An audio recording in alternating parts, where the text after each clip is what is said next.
Yes, you know. Help me understand how you want me to help you. Help me to what?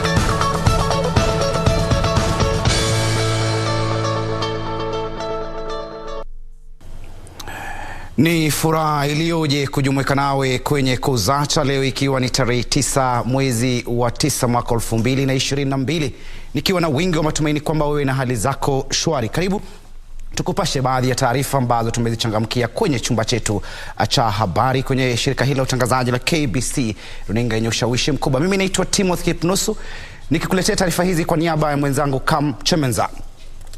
Nangananga taarifa kwamba aliyekuwa gavana wa Kilifi Amason Kingi ndiye spika mpya wa bunge la Seneti, huko Kathuri Murungi akichaguliwa kuwa naibu wake. Kingi na Kathuri walipata kura 46 walizopigiwa katika kinyang'anyiro kilichosusiwa na baadhi ya maseneta wa mrengo wa Azimio la Umoja. Kiongozi wa chama cha Wiper Kalonzo Musyoka na mwenzake seneta wa kaunti ya Kilifi Stewart Madzayo walijiondoa katika kinyang'anyiro hicho katika dakika za mwisho. Mwanahabari wetu wa masuala ya bunge Gishuki Washira anatuarifu zaidi.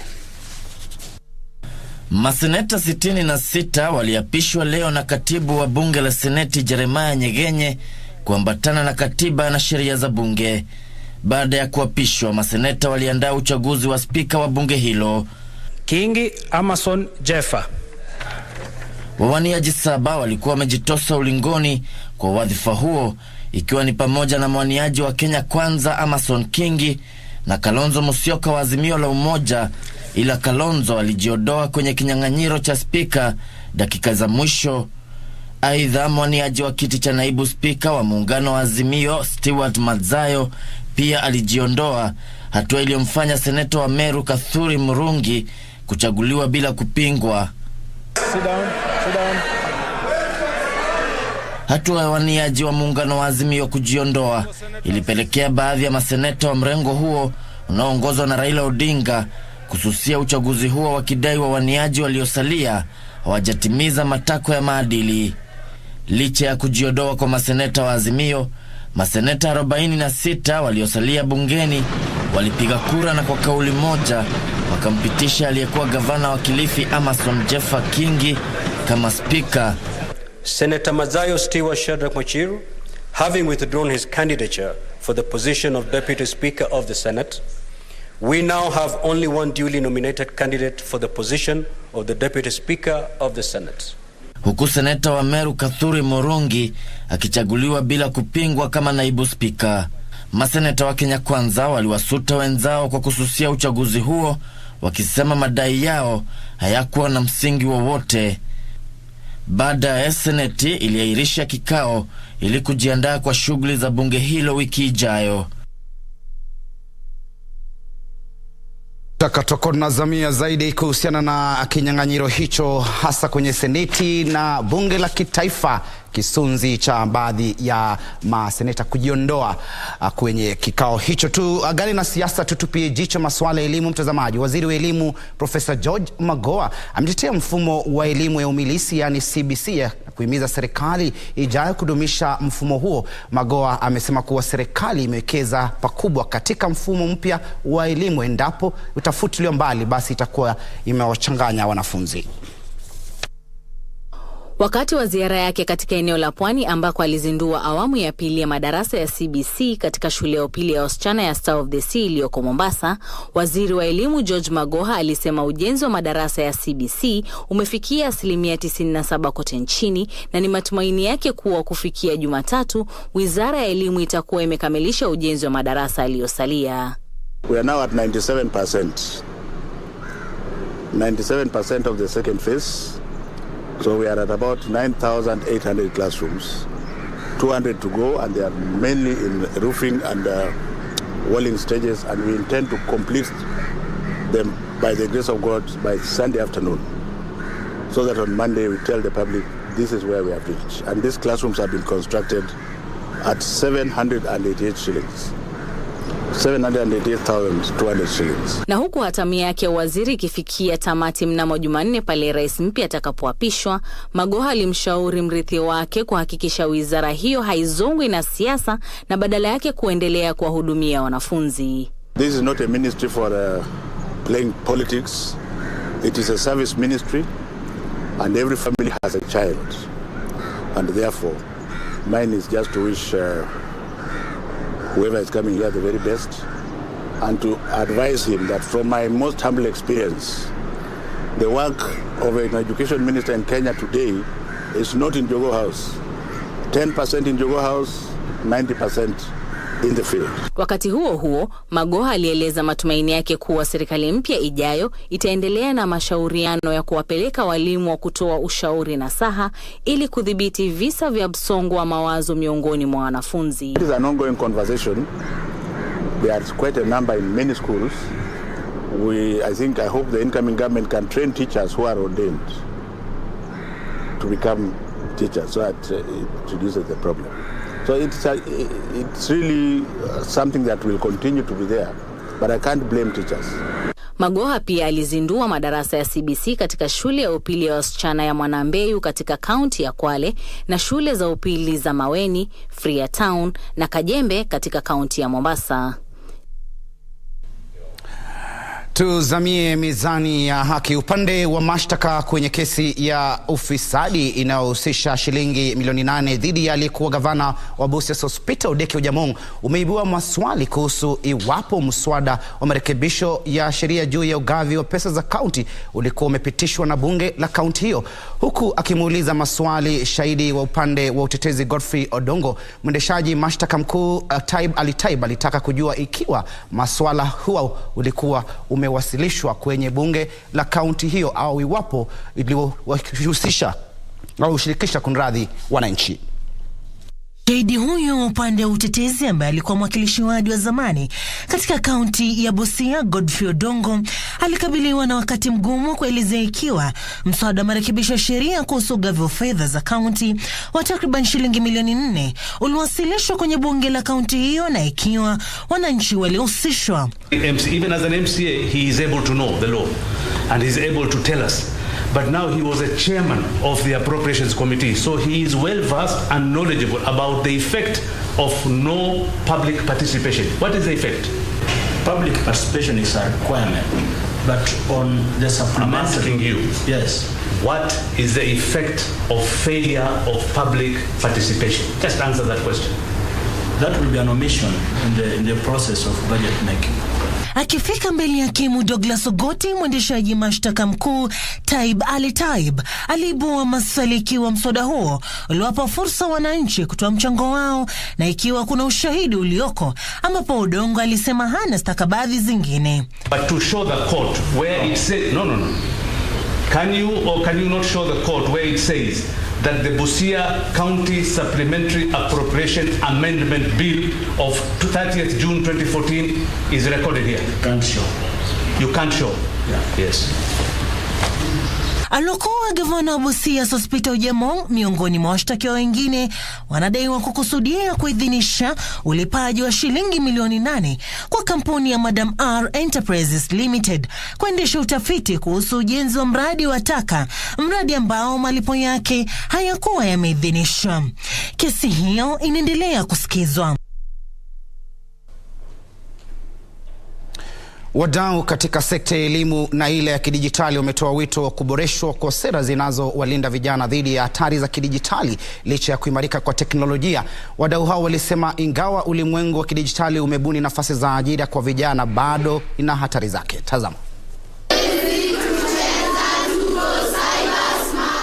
Kenya ilijiunga na ulimwengu kuadhimisha siku ya kimataifa ya kusoma na kuandika, siku inayolenga kuangazia umuhimu wa masomo na kuandika na pia masuala yanayokumba jamii. Wakati wa maadhimisho hayo yaliyohudhuriwa na wanafunzi na walimu wa shule 4 pamoja na wanagenzi wa vyuo vikuu katika maktaba kuu ya Buruburu, wadau katika sekta ya masomo walizungumzia hatua zilizoafikiwa tangu kuandaliwa kwa sherehe ya siku hii mwaka uliopita, na wakapendekeza kubuniwa kwa mikakati ya kuwalinda wanafunzi pamoja na vijana dhidi ya hatari zinazoletwa na teknolojia. We believe we have the library spaces, which is part of improving literacy levels. So what we want to achieve by this is just to create the awareness to all interested, those who are library users, patrons, and even those who are not library users, that you can create and improve your literacy levels from wherever you are. We should move more from that and to look at how do we protect ourselves on the cyberspace. Because for us to even move and for Kenya, for example, or for Africa to participate in the global economy, we have to move from the physical space. That's already a ship that sails. We are already on the cyberspace and we are here to stay. So we have to think about the risks. We have to plan in advance about the risks. We have to identify mitigation mechanisms to put in place to mitigate these risks to an acceptable level. To dream, once you've identified that I want to be a lawyer, I want to be a journalist, then you put in more effort. Like you guys are still in school, so you take to heart what your teachers are telling you. They have a variety of... Katika taasisi ya kushughulikia mtaalam humu nchini ambapo hafla hiyo iliandaliwa, ilibainika kwamba zaidi ya wanafunzi 36,000 wamenufaika na ujuzi wa kusoma na kuandika kupitia mpango wa masomo unaofadhiliwa na wakfu wa Safaricom na ule wa Zizi Afrika pamoja na wanachama wa mpango wa kielimu wa kanda hili. Our contribution was really around the accelerated learning methodology so that the teachers are well equipped for that and they are able to support the learners in that process. Competencies, giving all actors opportunity to always reflect on the extent to which the desired competencies are acquired. Matokeo hayo yalidokezwa wakati wa mkutano kuhusu sera ya kuandika na kusoma katika sherehe ya kuadhimisha siku ya kimataifa ya kusoma na kuandika ya mwaka huu. Kwa mujibu wa ripoti iliyotolewa mnamo mwaka 2018 na Benki Kuu ya Dunia, 81.5% ya Wakenya walio na umri wa miaka 15 na zaidi wanaweza kusoma na kuandika. Kwingineko ni kwamba madaktari na wahudumu wa kiafya nchini Kenya hapo jana waliungana na wengine duniani kuadhimisha siku ya tiba maungo duniani katika hospitali kuu ya Kenyatta. Wakati wa maadhimisho hayo chini ya kauli mbiu wajibu wa wataalamu wa tiba maungo wa Kenya, walishauriwa kufanyiwa uchunguzi wa mara kwa mara na pia kushiriki katika mazoezi ya viungo ili kuepukana na ugonjwa wa maumivu ya maungo almaarufu arthritis ambao unachangia 18% ya jumla ya magonjwa nchini Kenya.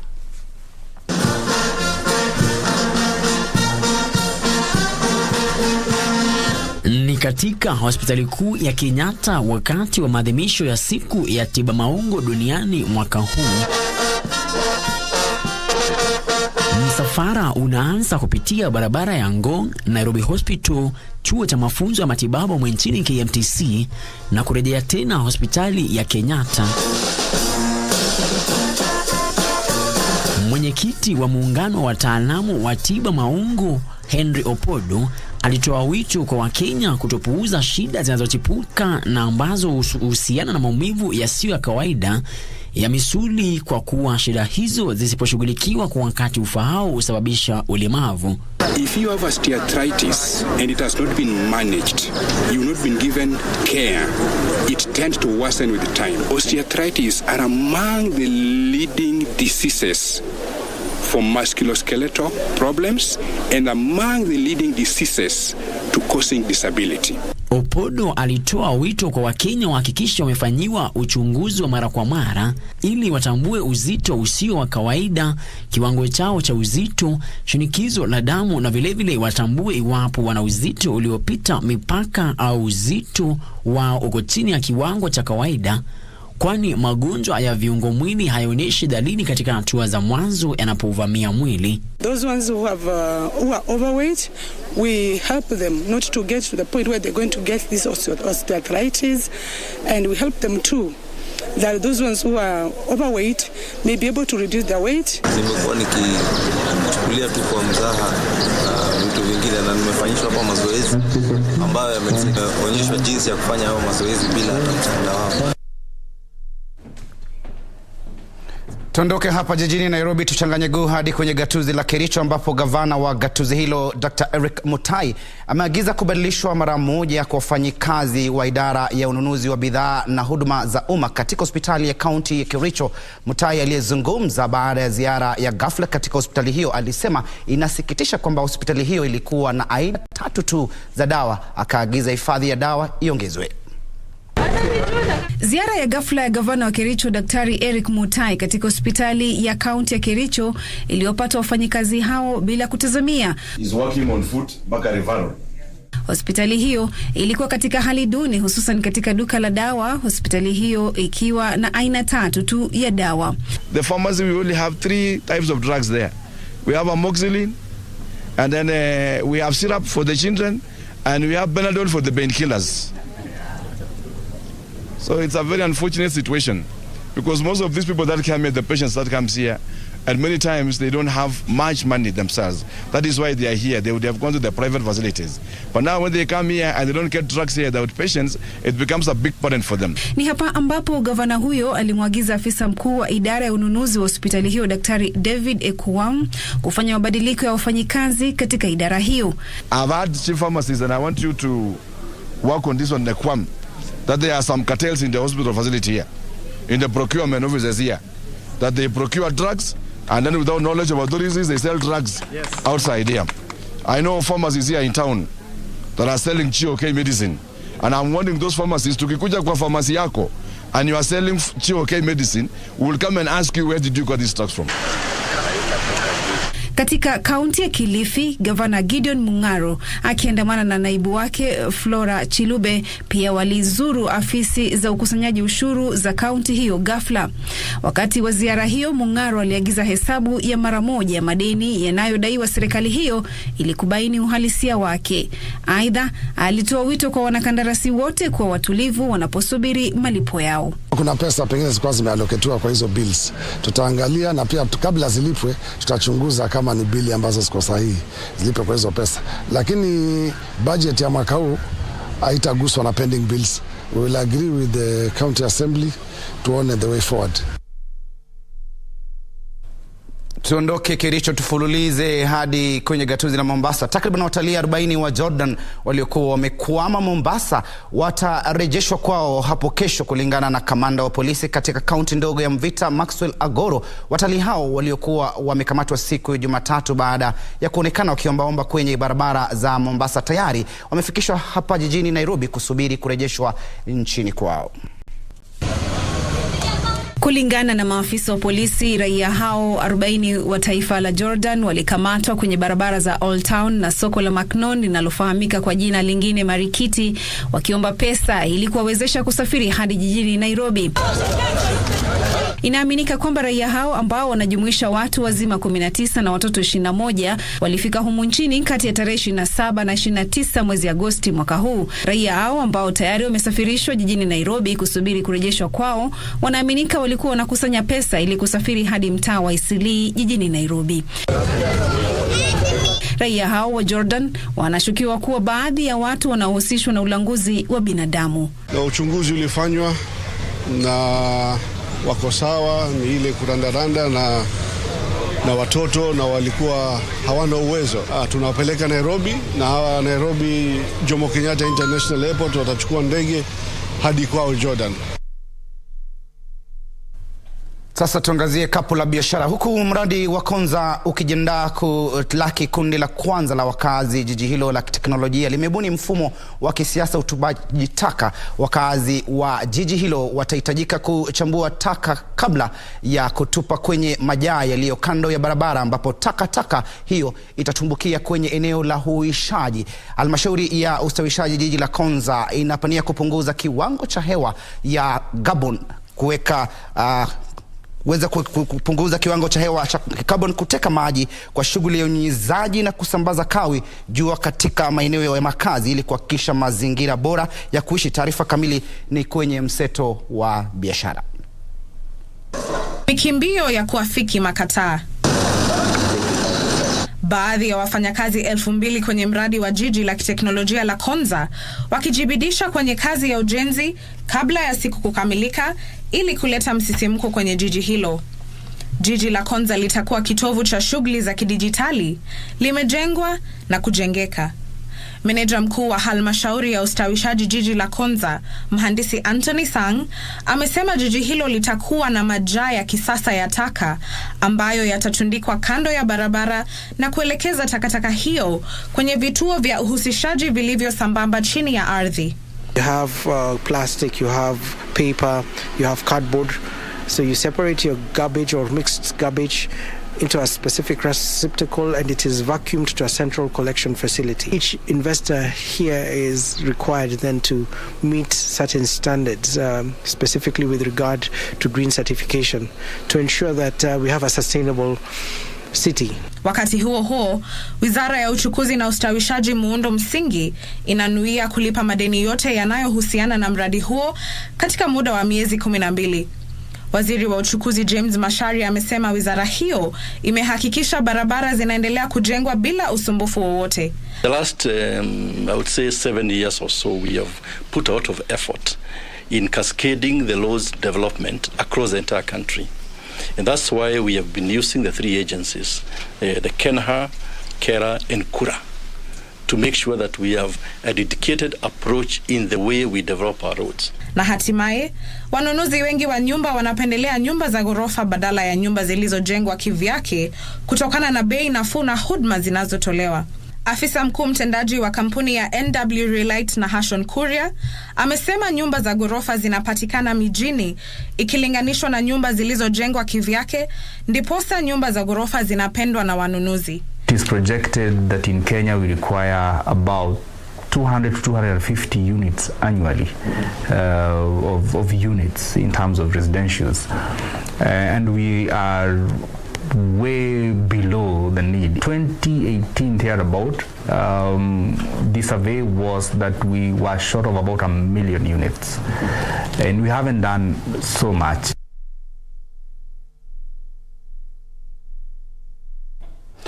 Kama ilivyo ada, kama ibada, taarifa za kuzacha kati waziwezi kwa kamilifu bila mikiki. Hivyo basi tuangazie timu ya taifa ya raga ya wachezaji 7 kila upande. Shujaa itamenyana na Tonga leo katika mechi yao ya ufunguzi ya mashindano ya raga ya kombe la dunia mjini Cape Town. Michuano hiyo itajumuisha timu 24 za wanaume na 16 za wanawake na itaandaliwa kwenye uwanja wa Cape Town nchini Afrika Kusini. Itakuwa ni mashindano ya kwanza kabisa ya raga ya kombe la dunia kuandaliwa barani Afrika. Tazama. Kenya itafungua kampeni yake dhidi ya Tonga kesho katika uwanja wa Cape Town nchini Afrika Kusini. Timu hiyo inayofunzwa na kocha mkuu Damian McGrath itamkaribisha tena mchezaji mashuhuri Collins Injera timuni. Mchezaji huyo alikuwa mfungaji bora kwenye msururu wa mashindano ya raga duniani msimu wa mwaka wa 2008 na 2009. Mashindano hayo yataandaliwa kwa mfumo wa muondoano. Nahodha wa Shujaa Nelson Oyu anaamini kuwa wana uwezo wa kuandikisha matokeo bora kwenye mashindano hayo mjini Cape Town na kuinyakua bara Afrika kombe hilo. The full focus is on the teams that we are playing on, and it's start with Tonga, so it's a team that we have played before. So and every team counts because it's a local stage, so every game counts. Timu za Afrika zinanuia kuandikisha matokeo bora, hasa kwa kuwa mashindano hayo yanaandaliwa barani Afrika.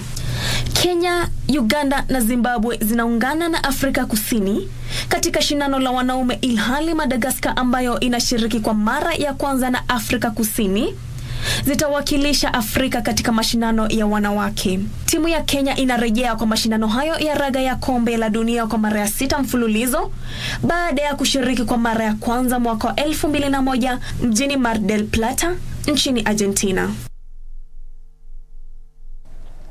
Kwingineko, michezo ya kitaifa ya muhula wa pili ya shule za sekondari ilianza kesho katika itaanza kesho shule ya upili ya Nakuru. Hii ni mara ya kwanza kwa michezo hiyo kuandaliwa tangu mwezi Julai mwaka 2019 mjini Nakuru, hasa baada ya kukosa kuandaliwa miaka 2 iliyopita kutokana na janga la COVID-19.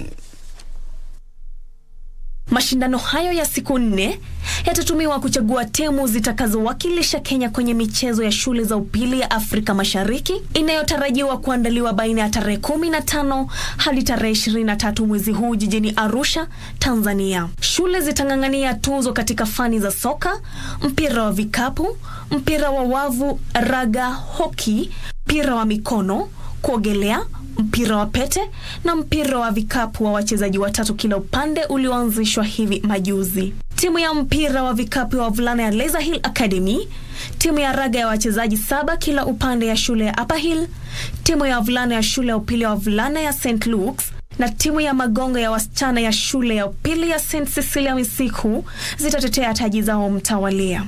Timu ya shule ya upili ya wavulana ya St. Anthony's Kitale na timu ya mpira ya wavu ya wasichana ya sekondari ya Kwanzanzane pia zitanuia kuhifadhi taji zao zilizonyakua mjini Kisumu mwaka wa 2019. Kumbuka mtazamaji, mchezo hiyo inaanza hii leo na sio kesho. Wakati mwingine ulimi huteleza, Waswahili wanasema ulimi hauna mfupa. Na taarifa hiyo kuhusiana na michezo ya shule za upili kung'oananga hii leo basi ndio inatutamatishia habari zetu kwenye Kuzacha, lakini wewe usibonyeze kibonyonyo, manake muda si muda tutakuwa tunarejea na mengi zaidi, hasa kuangazia yanayojiri katika nyanja mbalimbali katika taifa hili. Macho yote hasa ikizingatiwa kwamba baadhi tu ya wale wanaendelea kuibua mdahalo mkali kuhusiana na kinyang'anyiro cha Seneti na bunge la kitaifa hapo jana. Usibanduke.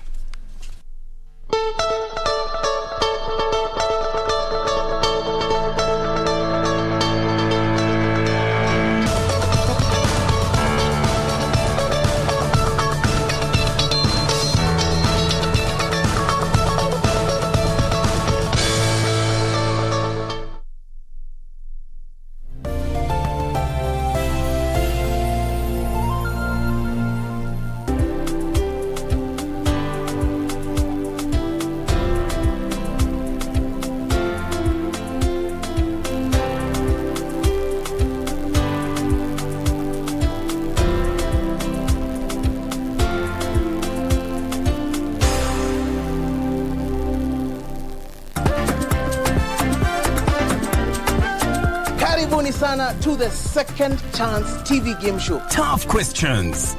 Virunga National Park is located within which mountain ranges? Aberdare.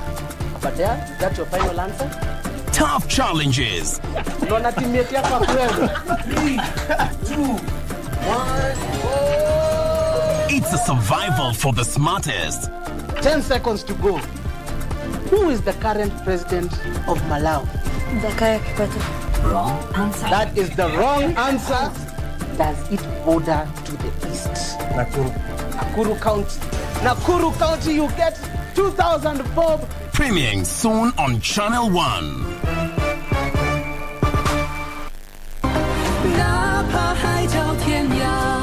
Hey, stop there. Your Highness. What's all the rush about? Is something going on? But think about it. 300 years have passed.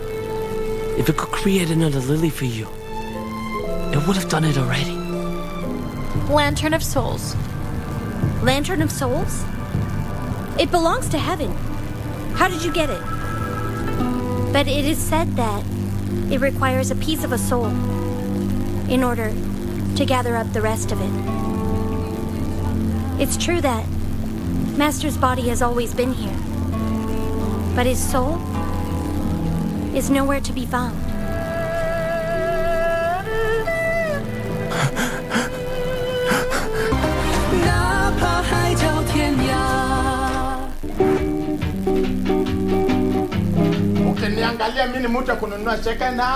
You look second hand yourself right now. Mimi nakaondiek.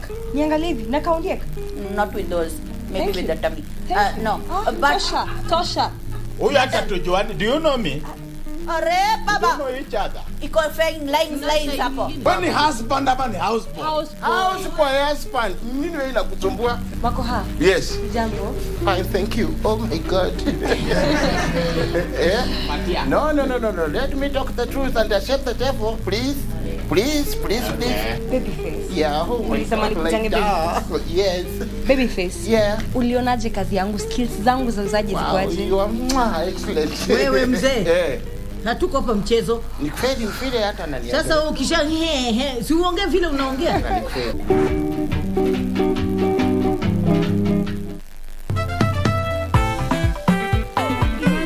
Mbona unakimbia? Kwani umeona Costa? Hiyo Costa ndio ndio mtaiona eh? I hope you are ready for the exams. Mimi niko ready. Tell him to bring it on.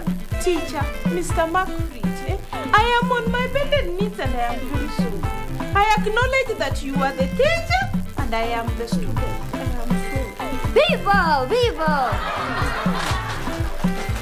Kinyanjui, you have a lot of explaining to do. Can you come back here? Mr. Teacher, I am learning somewhere very, very important. I will see you later.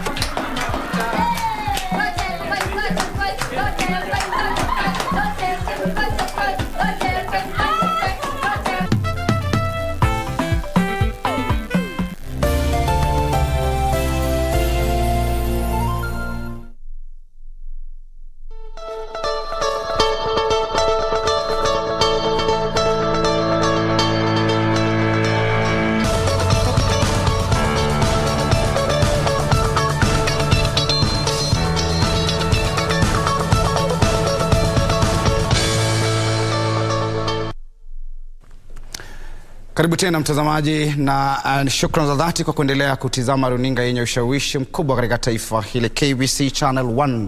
Sasa ni awamu ya pili na kama ilivyo ada katika awamu hii tunaangazia yanayojiri kwenye magazeti au baadhi ya taarifa kuu ambazo zimeangaziwa katika gazeti tofauti hapa nchini. Swala kuu likiwa hasa mtazamaji kuchaguliwa kwa baadhi ya viongozi kwenye bunge la kitaifa na bunge la seneti, maspika ambao watahudumu kwa miaka 5 ijayo. Siko peke yangu studioni, niko na mwenzangu Rashid Mwamkondo upande ule mwingine wa studio. Naona amejikunyata, kijibaridi kikali Nairobi waje. Mwenzangu Mwamkondo. Na asante sana Kipnusu, umenitatiza asubuhi ya leo, nasema nimejikunyata. Bila shaka mtazamaji, Waswahili siku zote husema hayawi huwa.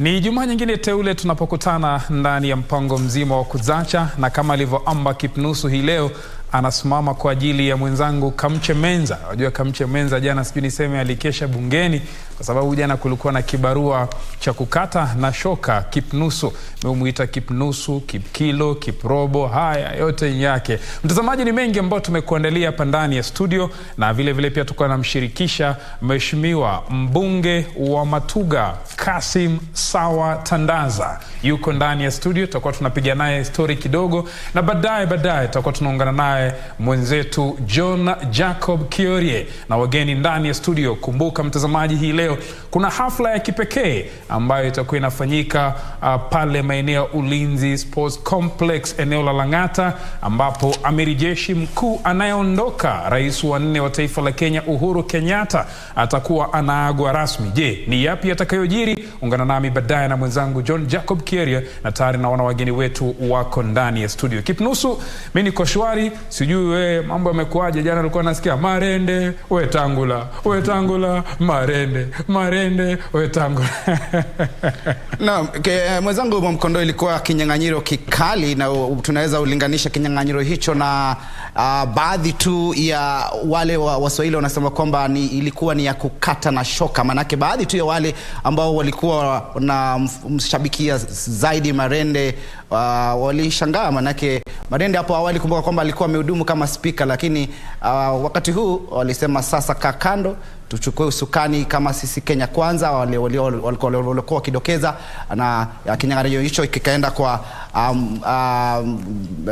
spika wa bunge la kitaifa ambaye bila shaka ni alikuwa gavana wa gatuzi la Kilifi Amason Kingi, na vile vile katika bunge la kitaifa. Lakini cha muno ni kwamba sasa maspika na maseneti au spika na spika wa bunge la kitaifa na bunge la seneti tayari wamechaguliwa. Kinachosubiriwa wa Kenya ni kuona kwamba kazi inaweza kutekelezwa na mabunge hayo mawili yanaweza kutekeleza wajibu wake wa kikatiba mwenzangu Mwamkondo. Bila shaka mtazamaji, kabla kuweza kudurusu baadhi ya magazeti ambayo yako ndani ya studio, nimekuambia studioni iko naye Mheshimiwa Kassim Sawa Tandaza, mbunge wa awamu ya pili eneo bunge la Matuga, yuko ndani ya studio. Kumbuka yeye vile vile licha kwamba ni mbunge lakini pia ni msomi sana, kwa sababu amesomea masuala ya civic engineering, ameweza kusomea masuala ya business administration na vile vile pia ameweza kusomea masuala ya strategic management. Mheshimiwa Kassim Tandaza, baadaye tutakuwa tunajiunga naye na mahojiano, lakini leo kabla hatujaangalia magazeti, labda tuambie jana bungeni unahisi hali ilikuwa vipi, vile mlivyochagua speaker, vile hali ilivyokuwa, makelele kwamba huyu hajafanya hivi hajafanya hivi. How was it yesterday? Asante sana Rashid Mwamkono na wasikilizaji wetu watukufu wa KBC.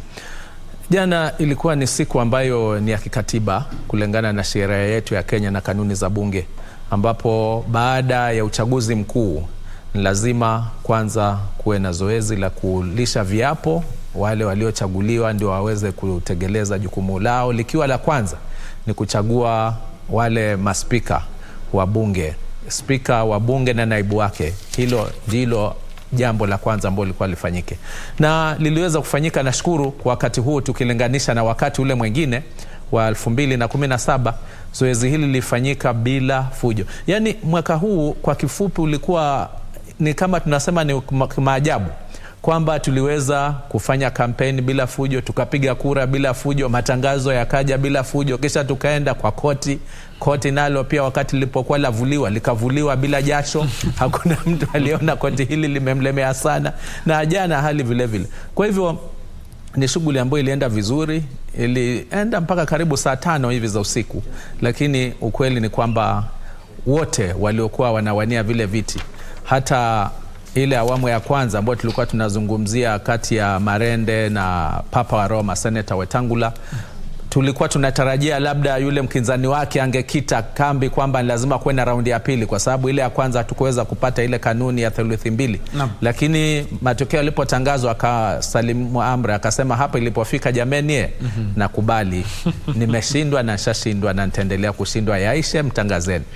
Unaona, kwa hivyo tunashukuru kulingana vile ambavyo shughuli sasa Kenya inaanza kujitokeza kwamba inaweza kufanya mambo yake kwa hali ya kiutu uzima, hali ya kiustarabu. Asante sana Mheshimiwa Kassim Sawa Tandaza, tutakuwa tunajiunga naye baadaye tuzungumzie matarajio ya bunge la 13. Lakini bila kupoteza nukta, sekunde wala dakika, mtazamaji, wacha tuangazie magazeti yetu. Kipnusu, mimi hapa ninazo nakala mbili. Ninayo nakala ya People Daily na ninayo nakala Daily Nation. Sijui upande wako una nakala gani ndugu yangu? Mimi niko na nakala ya gazeti la Standard na vile vile gazeti la The Star, na ni baadhi tu taarifa ambazo zimeweza kuangaziwa. Pengine nikiweza kuanza na gazeti la Standard, ni kifo cha Malkia Elizabeth wa pili ambaye alihudumu kwa miaka 70. Alizaliwa mwaka 1926 na akafariki hapo jana mwaka wa 2022. Kwenye gazeti la Standard vile vile kuna taarifa kuhusiana na kuchaguliwa kwa wale maspika kwenye bunge la kitaifa, Senator Wetangula kuweza kuchukua hatamu za uongozi, na vile vile kwenye bunge la Seneti Amason Kingi kuweza kuchukua nafasi, na wakasema Kalonzo ambaye ni mmoja ambaye alikuwa anatafuta kuweza kutafuta kutoa kiti cha au spika la bunge la Seneti, anasema anaelezea nini hasa kilichopelekea yeye kuweza kujiondoa kwenye kinyang'anyiro hicho. Pengine wewe unani uko? Naam, asante sana Kipnusu. Upande wangu labda tunianze na nakala hii ya People Daily, ambapo kwenye ukurasa wa gazeti hili la People Daily ukurasa wa 4, taarifa ambayo imeweza kupatiwa kipaumbele ni kwamba hii leo basi jeshi litakuwa linamwaga rasmi kamanda wake anayeondoka ambaye ni rais wa 4 wa taifa la Kenya, Mheshimiwa Uhuru Kenyatta. Ni katika hafla ambayo inatazamiwa kufanyika hii leo, na kama tulivyoamba pale awali ni kwamba tutakuwa na wachanganuzi ndani ya studio tulizungumzia swala hili. Kumbuka tu kilele cha sherehe hii huwa ni kuagwa kwa amiri jeshi huyu, ambaye wale maafisa wa jeshi wakuu hususan wenye vyeo vya jenerali huweza kuvuta lile Land Rover maalum la kijeshi kuweza kumuaga, na ni hafla ambayo pia hufanyika kuaga maafisa wa jeshi wenye vyeo sawa, na hivyo kwa tunazungumza mengi baadaye. Ni taarifa ambayo imeangaziwa kwenye gazeti la The Daily People kurasa wa 4, na vile vile pia taarifa hii imepatiwa kipaumbele katika ukurasa wa Nation, Daily Nation ukurasa wa 6 nusu. Na pengine niangazie gazeti la The Star. Gazeti hilo lina katika kichwa gazeti hili linazungumzia kuhusiana na baadhi tu ya wale ambao huenda watahudumu na chini ya uongozi wake Rais mteule William Samoei Arap Ruto katika nyadhifa za waziri, katibu na makatibu waandamizi, yani CAS, na vile vile inazungumzia kuhusiana na kwamba kuna uwezekano tu, gazeti hili linasema kwamba wale ambao walikuwa katika serikali ya Mwai Kibaki kupata nafasi hiyo. Ni gazeti la The Star. Mwenzangu Mamkondo, kuna taarifa ya kipnusu ambayo imenifurahisha kwenye gazeti la Daily People asubuhi ya leo. Ni kwamba governors caution on media messages. Sasa magavana wamepatiwa tahadhari kipnusu kwamba hakuna haja ya kuweza kulipia ati tangazo la kumpongeza Rais mteule William Ruto kwenye vyombo vya habari. Na kama alivyosema yeye mwenyewe Rais mteule William Ruto ni kwamba wanaweza fanya hivi tu kupitia mitandao ya kijamii. Unajua hapa kipnusu imecheka kwa sababu unapata kwamba labda governor ajifanya ametumia shilingi milioni 10 tu kuweza kuandika ujumbe kwenye gazeti ama kwenye redio ama kwenye runinga kuweza kumpongeza Rais mteule. Sasa wameambiwa, na kulingana na katibu katika Wizara ya Ugatuzi Julius Korira, amwambia jamani, mwenyewe Rais mteule William Ruto daktari hayataki hayo. Social media unayo, Twitter, Instagram unayo, Facebook unayo, tumia tu pale. Naam. Kuna ile uhuru kipaumbele kwenye gazeti hili la Daily People kurasa wa 8 kipnusu. Naam, pengine kuangazia tu kinyang'anyiro cha spika bunge la kitaifa na bunge la seneti. Gazeti la Standard limeweza kuangazia zaidi kuhusiana na safari yake ya kisiasa Amason Kingi aliyekuwa gavana wa gatuzi la Kilifi, na vile vile inadokeza kwamba ni sadfa vile vile kuhusiana na kinyang'anyiro cha bunge la kitaifa. Papa wa Roma Moses Masika Wetangula ambaye ni seneta wa gatuzi la Bungoma, sadfa ni kwamba yeye pamoja na spika ambaye anaondoka bunge la kitaifa Justin Muturi waliweza kuingia pamoja katika bunge la 7, na vile vile waliweza kusomea pamoja katika chuo kikuu cha Nairobi. Kwa hivyo Wetangula anaelezea tu akisema kwamba imekuwa ni sadfa wao kuweza kupatana tena na kuweza kuhudumu katika nyadhifa moja kuwa kwenye bunge la kitaifa. Kwamba mwenzangu Mamkondo, bunge la kitaifa au kwa spika wa bunge la kitaifa ni nafasi ambayo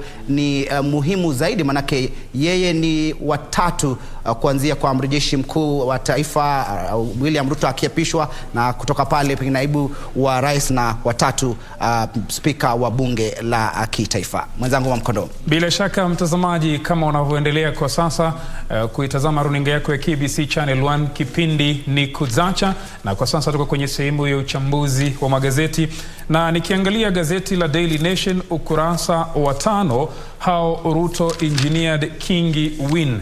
Labda tu mtazamaji kukujuza ni kwamba Amason Kingi anaingia katika kumbukumbu ya vitabu vya kihistoria.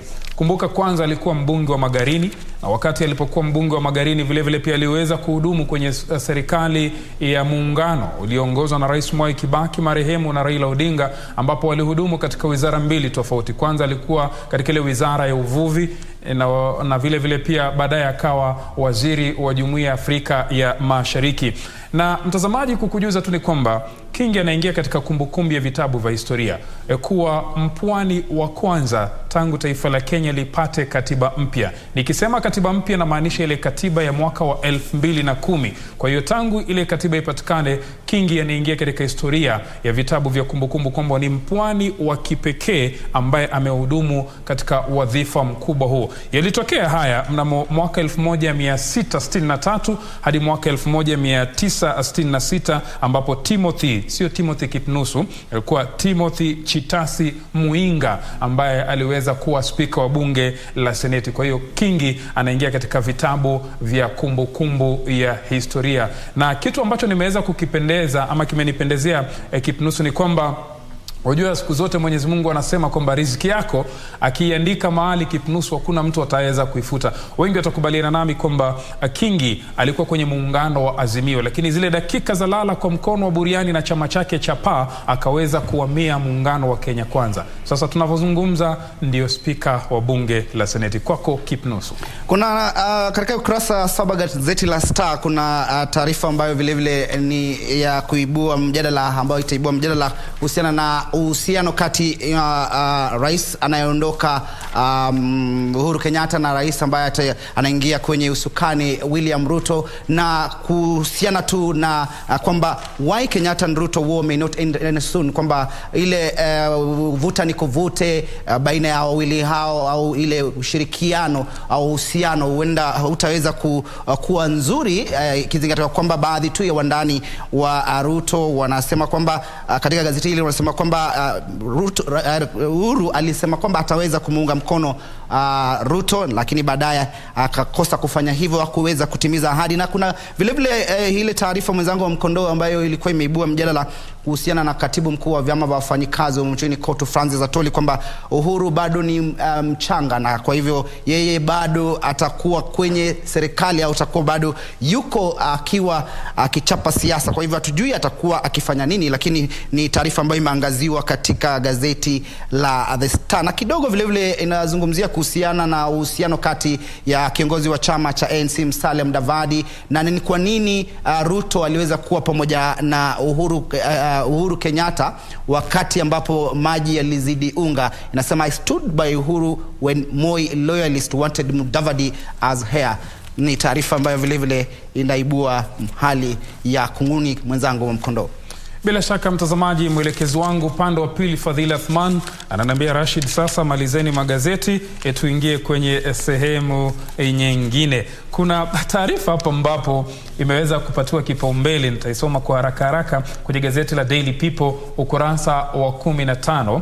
Imeandikwa, kichwa kimekolezwa wino kweli hapa Kipnusu, imeandikwa why security bosses are not sitting easy after Ruto's win. Si mimi mtazamaji, ni gazeti la Daily People, na hapa naona kama unavyoona taarifa hii, sura 4 hizi zimeweza kuangaziwa hapa kwenye hili gazeti mtazamaji, ikiwa sura ya kwanza ni Inspector General wa polisi Hilary Mutyambai, vile vile pia mkuu wa kitengo cha ujasusi nchini bwana Kinoti, na vile vile pia National Intelligence Service Director General Philip Kameru, na vile vile pia Deputy Chief of Defence Forces Lieutenant General Francis Ogola. Ni taarifa ambayo imeangaziwa kwenye Daily People kurasa wa 15. Na moja kwa moja nikimalizia kwa haraka upesi mtazamaji, gazeti la Daily Nation ukurasa wa 12 hadi wa 13, kuna magavana kadha wa kadha walioshindwa sasa wameweza kuelekea mahakamani kupinga ushindi wa magavana walioteuliwa. Namuona hapa Evans Kidero, namuona Wangui Ngirishi, na vile vile pia namuona Walter Nyambati, na vile vile pia namuona Andrew Maibi na Koitalel Ole Kenta.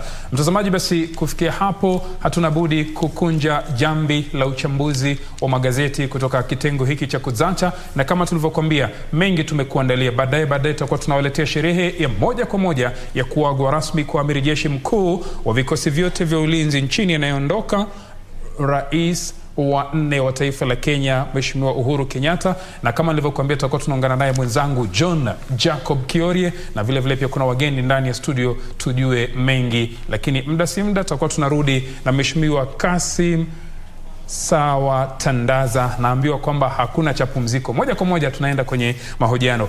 Mheshimiwa Kasim Sawa Tandaza, kwanza pongezi kwa kuweza kuchaguliwa tena mara ya pili kuwa mbunge wa Matuga. Asante Mwamkondo, na ilibidi iwe hivyo kwa sababu wakati tukizungumza na watu wa Matuga nilizungumza kwa mambo ambayo yalikuwa ni mafupi na ya kueleweka na ya msingi. Nilizungumzia mambo ya elimu, nikazungumzia mambo ya miundo msingi katika vile hali ambavyo ingetaka iboreshwe katika constituency yangu. Nikazungumzia juu ya vijana, vile ambavyo wanaweza kunufaika kupitia talanta zao na njia nyingine za kujipatia maisha. Kisha tukazungumzia ni vipi katika kiwango changu kidogo kama mbunge naweza kuleta miswada ambayo inaweza kusaidia kuongeza mapato katika wananchi. Of course kama ni mswada wa bunge huwa si wa Matuga peke yake, huwa ni wa kitaifa, na hayo yote yaliweza kufanyika Mwamkondo. Na nafikiri ndio maana wakati niliporudi nilikuwa nawaambia, niliwaahidi hili na hili, nimelianza limefika hapa, hili limeisha, hili bado, na ndio maana nataka mniregeshe ili niweze endeleza. Na ilikuwa rahisi kusema kweli, kwa sababu vile ambavyo wananchi walivyokuwa na imani na mimi wamezidi kuntia motisha. Ukiangalia yule aliyenifuatia hakuweza kupata hata nusu, hata wakichanganya na wale wengine bado hawangeweza kunifikia. Kwa hivyo kwa kweli ni kwamba wananchi sasa wameanza kuchagua viongozi kulingana na utendaji kazi wao. Sio vile watu walikuwa wamezoea kwamba basi wewe ukiwa ni mnenaji mzuri sana ama waweza kuimba sana ama kucheka. Safari hii walikuwa nasema, hebu tuambie miaka 5 umetufanyia nini? Na majawabu nilikuwa nayo, na ndio. Kwa hivyo ushindi sio wangu, ni wa watu wa Matuga, na na imani katika kipindi hiki Mwenyezi Mungu akitujalia nitaweza kutenda hata vyema zaidi. Mheshimiwa, hiki kitengo kinaitwa mbiu za siasa. Ndio, siasa zimeisha, lakini Kenya siasa kila siku zaendelea. Kuna swala ambalo nimekuwa nikiliangalia sana katika kanda nzima ya Pwani. Kwa miaka mingi Pwani imekuwa ikiegemea mrengo upinzani, lakini hivi punde mambo yameanza kubadilika. Lakini hususan nataka tuzungumzie kaunti unayotoka, kaunti ya Kwale. Kaunti ya Kwale na Lamu mkoani Pwani ni kaunti pekee ambazo kwa mara ya kwanza sasa zimepiga kura kwa wingi na kutoa viongozi kwa mrengo wa Kenya Kwanza. Tofauti na kaunti nyingine ambazo wengi wamepigia viongozi wa Azimio na ODM. Kwale mbona hamtaki? Mwamkondo, tukiangalia jambo hili halikuanza kipindi hiki. Ijapokuwa kwa sababu kulikuwa kuna hiyo dhana ya muda mrefu, na ni kweli watu wa Pwani kwa muda mrefu walikuwa wakipigia upinzani. Na sitaki kutumia neno kwamba labda wenyewe pia ni vishipa, kwa sababu inafika wakati unawaambia jameni, unajua tunafika na wakati mgumu kwa sisi wengine ambao tunawaambia ukiwa kwenye serikali haya ndio unaweza kuyapata. Ukiwa mbunge ndio utakuwa mbunge, utakuwa kula mshahara, utaweza kutengeneza sheria, hiyo haijalishi. Lakini kuna mengine ambayo yanapatikana zaidi ukiwa kwenye serikali. Lakini bado huwa wanakataa. Lakini ukiangalia kura za kuanzia 2017 katika kitengo cha magavana peke yake, magavana 6 wa Pwani, utakuta kwamba 3 ndio walikuwa ODM, wale wengine 3 walikuwa kwenye vyama tofauti tofauti. Hilo ilikuwa inaashiria wazi kwamba Wakenya sasa wameanza kuona vitu tofauti. Na hata ukija upande wa Kwale, katika wale wabunge 4 ambao ni wa Kwale County, 2 walikuwa ODM, 2 walikuwa vyama vingine. Mimi kuanzia 2017 niliingia na chama cha ANC na mwenzangu Mwashetani alikuwa Jubilee pale. Alafu wale 2 walikuwa ODM. Na sio hapo peke yake, kama unavyoona hata Mombasa ilikuwa, yani ni hali inageuka. Taita Taveta, Tana River, hali kama hiyo. Sasa hii ya mwaka huu ni kama ni safari ambayo imeanza sasa inaendelea kukomaa. Na mimi nafurahia jambo hili kwa sababu imefika wakati kwamba wa Kenya kwa ujumla, sio watu wa Pwani, waweze kuangalia maono ya mtu binafsi, kwa sababu mara nyingi yale yanayotendeka mazuri ambayo kiongozi anayo ya kufanyia, ukiangalia upande wa chama huwa una uzito kidogo sana. Isipokuwa safari hii sasa, ile hali ambayo tumeiona, ambayo tumekuja kwa Kenya Kwanza kwa nguvu, na hata Mombasa ukiangalia kura zilizopigwa kwa mara ya kwanza karibu ziende nusu kati ya upande wa Azimio na upande wa nini. Ni yale mambo ambayo aliyekuwa rais wetu, ambaye rais wetu sasa hizi Daktari William Ruto aliweza kutuzungumzia na kutuambia. Swala sugu la ardhi alikuja na suluhisho kamili kwamba hatutalifanya vile lilivyokuwa likiahidiwa. Safari hii tutachukua pesa za serikali na zipo, na kuna fandi maalum ambayo iko, by the way, sio kwamba hata ni jambo jipya, lakini ilikuwa halijatumika. Lakini yeye aliweza kutuambia kinaga ubaga kwamba tutatumia pesa za serikali kununua mashamba, kwa sababu kuna matatizo. Watu wana hati miliki na za serikali, zingine za kitambo, zingine ni leases ambazo bado ziko hai. Tununue na tuwagawanyie. Sasa hili ni jambo ambalo kwa kipindi chote cha miaka takriban 60 hakuna kiongozi ambaye aliweza kuja na kutoa suluhisho na vile ambavyo litafanyika. Ilikuwa tu ni kwamba mkinichagua nitahakikisha mashamba yanaregeshwa. Vipi? Hasemi.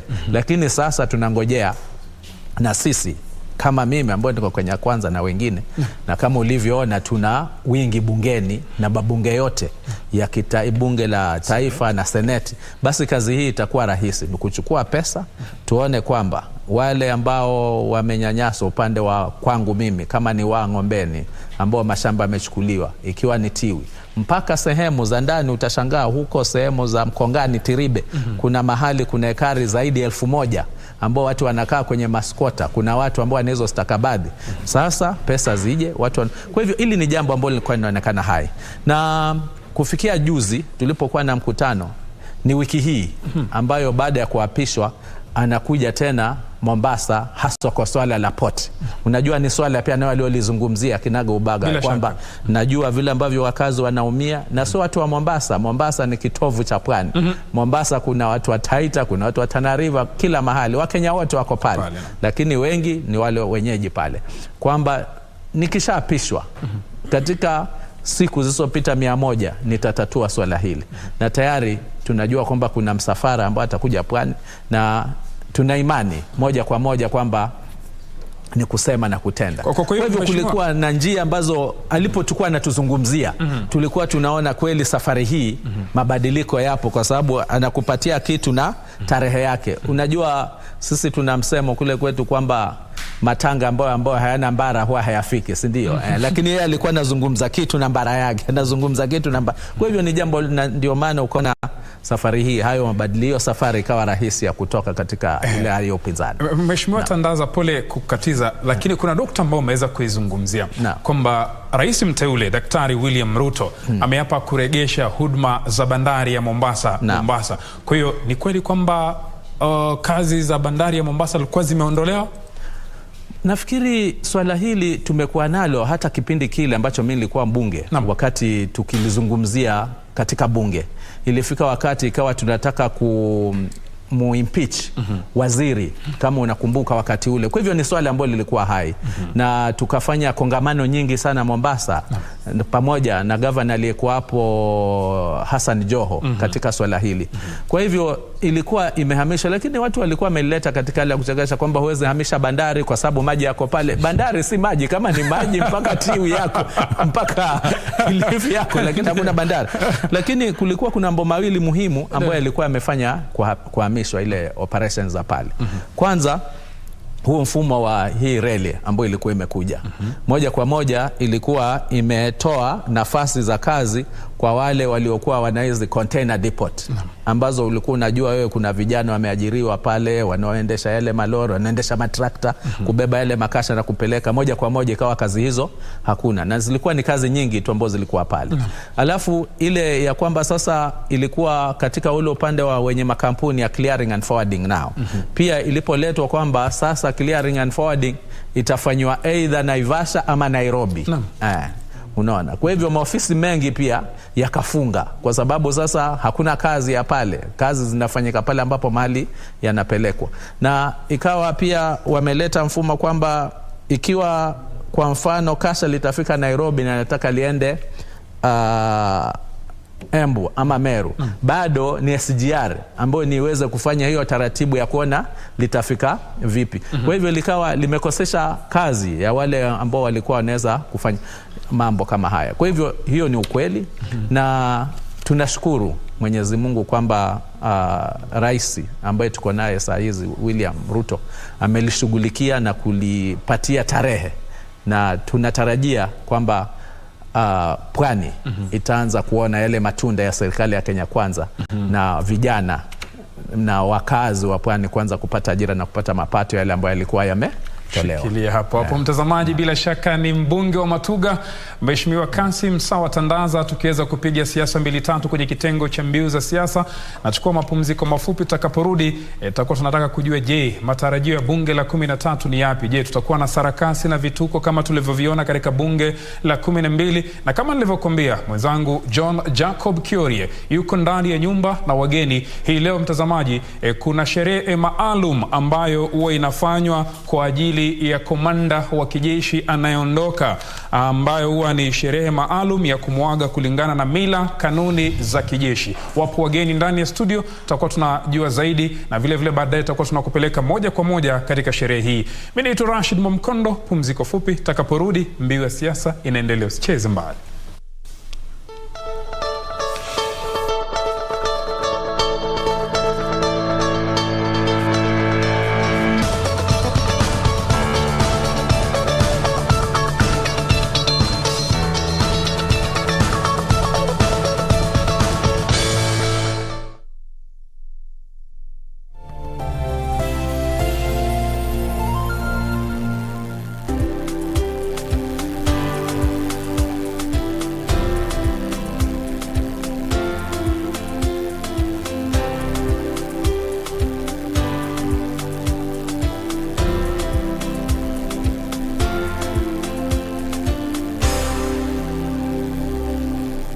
Kupata Zaburi 18 mstari wa pili, dial *811 *817#. Mwenyezi Mungu ni mwamba wangu, ngome yangu na mkombozi wangu, Mungu wangu, mwamba wangu ninayemkimbilia ninapohitaji kuwa salama. Zaburi 18 mstari wa pili. Zaburi 18 mstari wa pili, dial *811 *817#. *811 *817#. Hello there. Good boys gone bad. Eric Omondi has evolved from being a comedian to now being the king clout chaser. How does a gospel artist make money? Jaguar wept again. Anaweza kuwa celeb, anaweza kuwa na followers, but it's a time for artists to make bank. Yes. How is your relationship with Zari, considering that she dates young? These are accessories. They do not make... Slap the guy. Yo, what's up? My name is Ted Josiah. Oh, mashallah. You sing about serious issues, it will not trend. If you sing about Adhiambo C. Now. Bahati hata kuwa na machozi. Willy Paul ndio alikuwa anatoa machozi. For your beat these boys with stones. Let's all be logic. Yesu ashukangi chini analeta pesa. Musicians are missing the point. Do we sip water? You are watching pop culture with Adhiambo with a Y. Where about it today? I want to show them my attitude. Ya bwana, ni chuo kikuu cha burudani, mashavu. Sifika bei umechapa, kitambe umejaa utahata. Nyumbani kaumbea. Burudani. Twende tukacheze bango. Mama it takes two to tango. Na interview kali kutoka Pwani. Nakucheza nawe. Baby nimechizi nawe. Na ukitaka tuiwashe leo. Bwana, kila siku ya Friday ama Ijumaa ukipenda saa 3 hadi saa 6 kamili. Fanya kama unacheza isoko. Kumbuka hashtag Masha. Nyumbani kwa burudani. Usikose tegea show kali tokea pande za Pwani. Ukiniangalia mimi mtu kununua second hand. You look second hand yourself right now. Mimi nakaondieka. Niangalie hivi, nakaondieka. Not with those, maybe with the tummy. No. Tosha. Huyu hata tujuani. Do you know me? Are baba. We know each other. Iko saying lines hapo. When husband hapa ni houseboy. House kwa husband. Mimi wewe ila kutumbua. Wako ha. Yes. Jambo. Fine, thank you. Oh my God. No. Let me talk the truth and accept the devil, please. Please. Babyface. Yeah. Oh my Ulisema God. nikuchange Yes. Babyface. Yeah. Ulionaje kazi yangu, skills zangu za uzaji zikwaje? You are excellent. Wewe mzee. Hatuko hapa mchezo. Ni kweli hata nani. Sasa ukisha si uongee vile unaongea.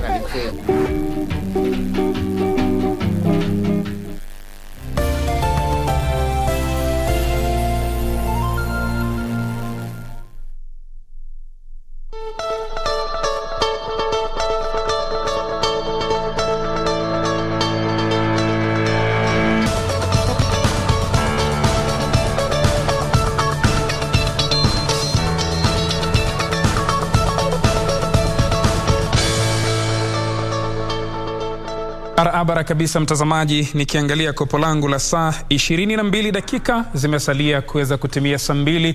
Unaitazama runinga ya KBC Channel 1, kipindi ni Kuzacha, makala ya Ijumaa, sehemu ni mbiu ya siasa. Mimi ni Rashid Mwamkondo, studioni niko naye Mheshimiwa Kasim Sawa Tandaza, mbunge wa Matuga. Asante sana Lucy Wahome, anasema kwamba unatizama kipindi, na vile vile pia asante sana mtu na mkewe, nasema kwamba mnatizama Kuzacha. Papa Augustine Mramba na Caroline Mramba, nashukuru kwa kuweza kutizama. Nirudi kwako Mheshimiwa Tandaza.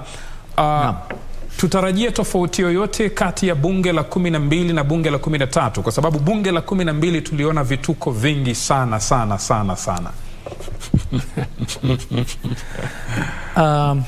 Bunge la 12 nadhani vituko vilitokea pale mwanzo. Usisahau kulikuwa na mchakato mzima baada ya kuapishwa, ambapo wengine walikuwa wameambiwa hata wasiende kuapishwa, lakini wakaapishwa, kisha kukawa na zile kura zilizoregelewa na kukawa na mgawanyiko kiasi. Mgawanyiko huu ulienda na ukaathiri mpaka maeneo masuala ya bunge zima, kwamba pengine ungekuwa na hoja umeileta ambayo ni mzuri kwa Kenya, lakini watu wanaiangalia katika ile misingi ya kwamba hoja hii imetoka wapi ama imetoka vipi, na ikawa inaleta, kwa sababu jukumu la bunge hususan ni kuzungumzia zile hoja, kutengeneza sheria, kuzungumzia hoja ambazo zinawahusu wananchi na kuboresha maisha yao. Lakini mwanzo kwa kuna hilo tatizo. Kisha katikati ilipoingia kwamba sasa ule upinzani ni kama sasa umeingia kwa serikali, hakuna upinzani, pia ikaleta changamoto zake. Kwa sababu katika bunge inatakikana kuwe na upinzani ambao utaweza kuangalia ni vipi serikali ambayo inataka kufanya mambo yake kuyakosoa iwapo lipo kosa. Na kawaida huwa makosa hayakosekani, kwa sababu kila mtu hutaka kufanya mambo wakati mwingine kupita kiasi. Ukiangalia kama swala zima ambalo saa hili tumelizungumzia katika serikali ya Kenya Kwanza na kulipatia kipaumbele, swala la madeni ambalo lipo, lile ni swala ambalo limeathiri kila mwananchi, limeathiri mtu yoyote yule. Lakini ilikuwa kwa sababu ni kama hakuna upinzani, basi likawa serikali inafanya vile ambavyo ingetaka kufanya, hata ikivunja sheria hakuna namna ambayo ingeweza kurekebishika kupitia bunge moja kwa moja. Na hili likaathiri katika shughuli za bunge. Safari hii naona kunaweza kuwa na mabadiliko, kwa sababu kama nilivyoanza pale mwanzoni, tumekuwa na kipindi ambacho kimekuwa barabara utulivu mpaka jana kukawa na utulivu, na tunaamini tukishaanza katika kazi za bunge basi utulivu huu utaendelea. Na utulivu huu ni kwamba aliyeko kwenye bunge aweze kuzungumzia ama kutoa hoja kulingana na maoni yake na kuona ni vipi litasaidia Mkenya. Sio kutoa kwa sababu ya chama. Kwa sababu hili nalo huleta tatizo. Kwa mfano mchakato ulio kwako wa BBI, unaona kuna watu wengine walikuwa wanaupinga, sio kwa sababu wao wenyewe wangetaka kuupinga, lakini kwa sababu kwa ushawishi wa chama kwamba lazima wapinge. Na wengine nao wakawa wanaunga mkono, sio kwa sababu ya maono yao wenyewe, lakini ni kwa sababu wameambiwa ni lazima waunge mkono. Lakini tukiangalia jana, unajua siku njema huonekana asubuhi. Siku yetu ya kwanza ya jana, watu walipiga kura katika zile chaguzi mbili za maspika bila kuangalia mrengo. Kwa sababu ukiangalia mrengo wa kwa mfano Kenya Kwanza na kura zilizopatikana, ni wazi kuna watu ambao walikuwa si wa Kenya Kwanza, lakini kwa maono yao wakaona ni lazima wapige kura upande ule. Na hata ukienda upande wa seneti pia nao ilitokea hivi. Na nashukuru kwamba mpaka sasa hakuna chama ambacho kimeweza kujitokeza tofauti na kipindi kile, kwamba basi tutawachukulia hatua wale ambao hawakuweza kusimama na yule ambaye tulikuwa kama chama tumeamua tumsimamishe. Hii ni ishara njema ya kwamba tunatarajia bunge hili ambalo la 13 tutaweza wabunge kujadiliana, kutoa maono kulingana na ubora na taaluma ambayo mtu ako nayo, sio kwa sababu tu ya ushawishi wa chama. Haimaanishi kwamba ushawishi wa chama kila wakati ni mbaya. Lakini mimi pale ninaposimama ni kwamba nilipochaguliwa pia nilichaguliwa sio wa chama changu peke yangu. Unaona, kwanza nianzie hapo. Mimi nimechaguliwa na chama cha NC, lakini ikiwa utaniuliza Matuga constituency kuna wachama wangapi wa NC ni kidogo. Tuzungumze tu ule ukweli. Kwa hivyo nilichaguliwa kama mwakilishi wa eneo bunge la Tandaza, sikuchaguliwa japokuwa nilikuwa wa chama cha NC. Kwa hivyo ushawishi wa vyama wakati mwingine unakanganya kulingana na maono ya wale waliokuchagua. Na mimi mara nyingi huwa nasema iwapo kutakuja hoja ambayo inaambatana na maono yangu na maono ya wakazi wa Matuga na Wakenya nzima, nikiona inafaa niunga mkono bila kujali hoja hii imetoka kwa upande wa Kenya Kwanza ama upande wa Azimio, na saa hizi pia tuna independents katika bunge pia nao wanaweza kutoa hoja, nitaiunga mkono. Ili kadhalika hata ikiwa imetoka kwa katika mrengo wangu, lakini naona hoja hii haifai watu wa Matuga na sione kama ni mzuri kwa watu wa Kenya, mimi nitatoa kidole. Hata kama niko peke yangu niseme jameni, ni sawa ninavyoona, lakini kimimi niona si sawa na maono yangu ni haya. Na huenda katika kutoa ile maono wengine wakaona ni kweli hatukuwa tumelifikiria hili, lakini nafikiri huyu bwana ndio la usawa. Na natumai nikifanya hivyo basi pia chama changu hakitanichukulia hatua, kwa sababu mchakato mkubwa uliokuwa bungeni katika baada ya hii ilikuwa iitwa handshake. Ni baadhi ya wale waliokuwa na maono tofauti kuchukuliwa hatua na vyama vyao, ambao kisheria inawezekana, lakini katika kutoa maono huru na kuendeleza, sioni kwamba ichukuliwe sana hivyo, kwa sababu wakati kama nilivyotanguliza, nilichaguliwa na wapigaji kura, unaona, na walikuwa na vyama tofauti na wengine walikuwa upande ule na kulikuwa na mgombea wao, lakini wakaona anayefaa ni nani? Ni Tandaza. Na ndio maana nikasema lazima tuwe na hoja za watu wote, sio za kulengania tu chama peke yake. Mheshimiwa Kasim Tandaza, kuna kazi muhimu 3 za wabunge, moja ikiwa ni oversight, nyingine ikiwa ni legislative, na moja ni representation. Sasa nataka hapa pa uwakilishi wa wananchi, kwa sababu bunge lililopita wabunge wengi walikuwa hawazungumzii kuhusu wale waliowapeleka kule, wao walikuwa wanazungumzia kuhusu viongozi wa vyama vyao. Sasa hizi mheshimiwa, maisha ni magumu katika taifa la Kenya. Kuna ule ambaye anakutizama sasa hizi, atarejee nini ule uraisi? Miswada gani muhimu ambayo itamsaidia huyu Wanjiku? Katika uwakilishi unawakilisha ile eneo lako, kwa sababu kama ni uwakilishi ni ule eneo lako. Na ndio nikasema kazi yangu ilikuwa rahisi, kwa sababu hata kitengo hiki nilikitumia vizuri. Kuna swala, sijui kama unaelewa vizuri, katika eneo langu katika mpaka na Msambweni pale kuna ile shamba inaitwa ya Mbela ambayo ilikuwa imeleta utata. Ile nikaileta bungeni, ile hoja nikaweza kutatulika kulingana na ile nafasi iliyokuwa hapo. Kuna watu walikuwa wamedhulumika hapo nyumani na Kenya Power ambao walikuwa ni wapatiwe ridhaa zao na wakawa hawajapatiwa. Swala hilo nikaleta bungeni na pia likatatulika. Kwa hivyo ni kitengo muhimu katika hili swala la uwakilishi, japokuwa watu wengi huwa halitilii mkazo, wanaangalia kutengeneza sheria labda na huo upande oversight.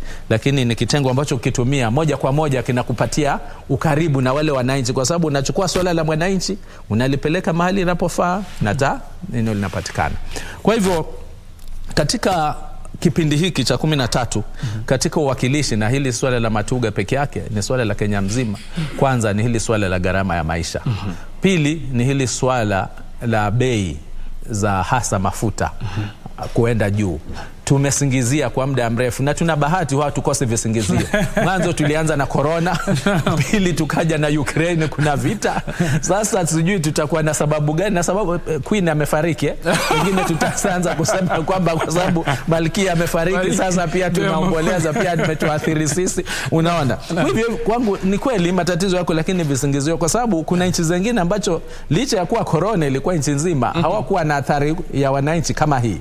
Licha ya kuwa vita vya Ukraine viko, lakini bado wameweza kudhibiti hali ya maisha ya watu wao. Kwa hivyo hili ni swala ambalo moja kwa moja linamwathiri mwananchi, na mimi kama mmoja wao wakilishi wa wananchi wa watukazi wa Matuga tutaweza kulitengenezea hoja, tuone ni vipi tutaweza kuregesha gharama ya maisha chini. Na kuregesha gharama ya maisha chini ni swala moja tu, tukaweza kudhibiti hali ya energy ambayo sasa aidha ni umeme ama ni haya bei ya mafuta, moja kwa moja gharama ya una haja ya kusema nitapunguza unga kiasi hiki, nitapunguza hapa kiasi hiki. Ukipunguza tu the cost of energy iende chini, hivi vitu vingine vyote moja kwa moja vinafanya nini? Vinarudi chini. Na katika manifesto yetu ya Kenya Kwanza ambayo tumelizungumzia kwamba tutatilia mkazo ukulima, uzalishaji wa chakula hapa nchini, basi tutakuwa hatuna tatizo. Hata Ukraine wakifanya vita vyao, sisi mahindi yetu tuko nayo, mihogo yetu tuko nayo, sijui kama jua tendegwa zetu tuko nazo, ngano yetu tuko nayo hapa, basi itakuwa hailitudhuru sisi, kwa sababu chakula ndio kitu cha kwanza cha binadamu kuweza kuona kwamba anaishi vizuri. Haya mengine yote huja baadaye, na tumeweza kuiwekeza na kuizungumzia swala zima na ni vipi tutaboresha katika uzalishaji wa chakula, kuanzia kuleta pembejeo zile ambazo zinazohusika kwa bei nafuu, kuona ni vipi kama ni gharama ya mbolea, na baadaye kuona ni vipi pia soko litapatikana ili wakulima waweze kuuza katika hali ambao watakuwa wanapata faida ambalo halikuwa limefanyika. Kwa hivyo hilo ni swala ambalo moja kwa moja katika hizi siku ambazo tumesema siku 100, huenda yote yasifanyika katika siku 100, lakini safari ya maili 10 huanza ili moja. Kwa hivyo moja kwa moja ni katika yale masuala ambayo katika hii serikali ya Kenya Kwanza, mimi nikiwemo, tunayatilia kipaumbele kuona ni vipi maisha ya mkazi wa hapa nchini yataweza kurudi nyuma. Swala zima la elimu, sasa hivi tunazungumzia swala la CBC. Hili swala watu wamelichukulia kirahisi, lakini kwa sisi ambao tuna maeneo wakilishi kule nyanjani, ni swala ambalo halitupati usingizi, kwa sababu ikiwa mtoto wa darasa la 6 sasa atasemekana aende katika shule ya upili, na mimi katika maeneo yangu na shule ambazo kuanzia ile shule ya msingi na ya upili ni zaidi ya kilomita 8, kwa sababu hata waziri amezungumza katika hayo magazeti kwamba sasa wanaweza kuenda shule ya siku ya day school. Shule hili ni zaidi ya kilomita 8. Mtoto huyu ataenda vipi? Ni mtoto mdogo, hawezi kutembea, na hata mtu mkubwa kutembea kilomita 16 kwa siku kibarua na nusu. Alafu uwezo wa yule mzazi hana uwezo wa kuwa pengine atampeleka kwa gari ama kwa matatu ama kwa bodaboda, hana. Kwa hivyo tunaona ni kama tunaregea nyuma, lakini tunashukuru kwamba serikali ambayo ipo sasa ya Kenya Kwanza iliweza kulitanguliza kwamba tukishaingia, na nashukuru tumeingia, tutaweza kulishughulikia kama kipaumbele, kuona ni vipi itawezekana aidha kuiondoa, lakini kuiondoa huenda isiwe suluhisho, kwa sababu ukiangalia mtaala wenyewe ni mzuri. Tatizo ni ule implementation, utekelezaji ndio tatizo. Kwa hivyo naona mimi ikiwa mojawapo ni kuangalia ni vipi tutalitekeleza swala hili, na hakuna njia nyingine isipokuwa serikali iweze kuona kama ina fedha maalum ya kuwezesha kuongeza hizi shule za upili kwa zile shule ambazo ziko mbali na zile ambazo zipo tayari, na kuona kwamba walimu, kwa sababu hili ndio tatizo jingine la kwamba tayari pia kuna upungufu wa walimu. Sasa kwa vile tuko serikalini, sio swala tena la kupigia lawama, lakini ni katika ile masuala ambayo tutaweza kuyapaa kipaumbele, na hilo likitatuka moja kwa moja gharama ya maisha yatapungua, yataenda chini. Kwa sababu sasa hivi ikiwa mzazi ataambiwa kila siku atahitajika 400-500 ya kusafirisha tu mtoto kwenda na kurudi, unaona hilo ni swala ambalo, na huku unga nao umefika shilingi 200, basi naona watu watafika wakati aseme heri tuhame tuende nchi jirani. Lakini kwa vile tuko hapa kama Kenya Kwanza, na hakika masuala hayo hayatafikia kiwango hicho, tunawajali, na mimi kama mwakilishi mbunge tutaona ni vipi tutaleta miswada katika Mheshimiwa, kipindi chetu kinafika ukingoni, lakini hatutamaliza kabla kuweza kukuuliza swala hili. Najua kwamba kuna kesi mahakamani kuhusiana na ile act ya NGCDF 2015. Hatutaki kuizungumzia sana, lakini kwa ule ambaye anakutizama asubuhi ya leo, kuna wengi wameshikwa na wasiwasi. Wajua tangu CDF ije, Mheshimiwa, tuseme ukweli, imesaidia pakubwa. Wengi wanasema bana, kwani ile verdict ya Supreme Court ni kwamba CDF inaondoka. Sasa wewe ni mbunge, hebu tueleze vipi haya? Mwamkondo, mimi nashukuru ni mbunge, na kwa kipindi cha miaka 5 nimekuwa katika kamati ya NGCDF. Kila mbunge yuko kwenye kamati, na kipindi ya miaka 5 mimi nimehudumu katika kamati ya NGCDF. Kwa hivyo kuna mambo tu ambayo nayafahamu zaidi labda kulingana na wengine ambao hawako katika kamati. Swala la CDF ambalo liweza kusemekana kwamba haifai ni swala ya CDF Act ya 2013. CDF, Constituency Development Fund. Na hii ilianzia kutoka katika koti, High Court. Haikuanzia katika ile Supreme Court ambayo ilitoka juzi, na ikawa imesemekana haifai. Lakini bunge la wakati huo ilikarekebisha na likatengeneza NGCDF, National Government Constituency Development Fund. Na tatizo ni kwamba wengi, na pengine imefikia kwamba hata hawa walioko katika haya mahakama hawaja itathimini na kuielewa vyema kwamba katika NGCDF Act, ile CDF Act, mbunge alikuwa ana uwezo, yeye ndio alikuwa hata anachagua wale wanakamati. Lakini katika hii act tulioko nayo sasa, mbunge hayumo. Mimi naisimama hapa kama mbunge, mimi sio memba wa CDF, sio memba wa kama ni Kenya Roads Board, kama ni tenda, kama nini simo. Unaona? Ukija katika hata kuwachagua wale committee members wa CDF, NGCDF sahihi, wanachaguliwa kupitia ku-apply, wanafanya application. Na hawazifanyi katika ofisi zetu, wanazifanya katika ofisi ya County Commissioner. Kwa sababu hii ni fund ya serikali. Alafu wanachaguliwa kupitia kufanywa interviews na nini, baadaye wanaletwa pale. Lakini endapo bado, na hata hii NGCDF bado iko kotini, na ni haki ya kila mwana Kenya kuenda kotini na kusikizwa.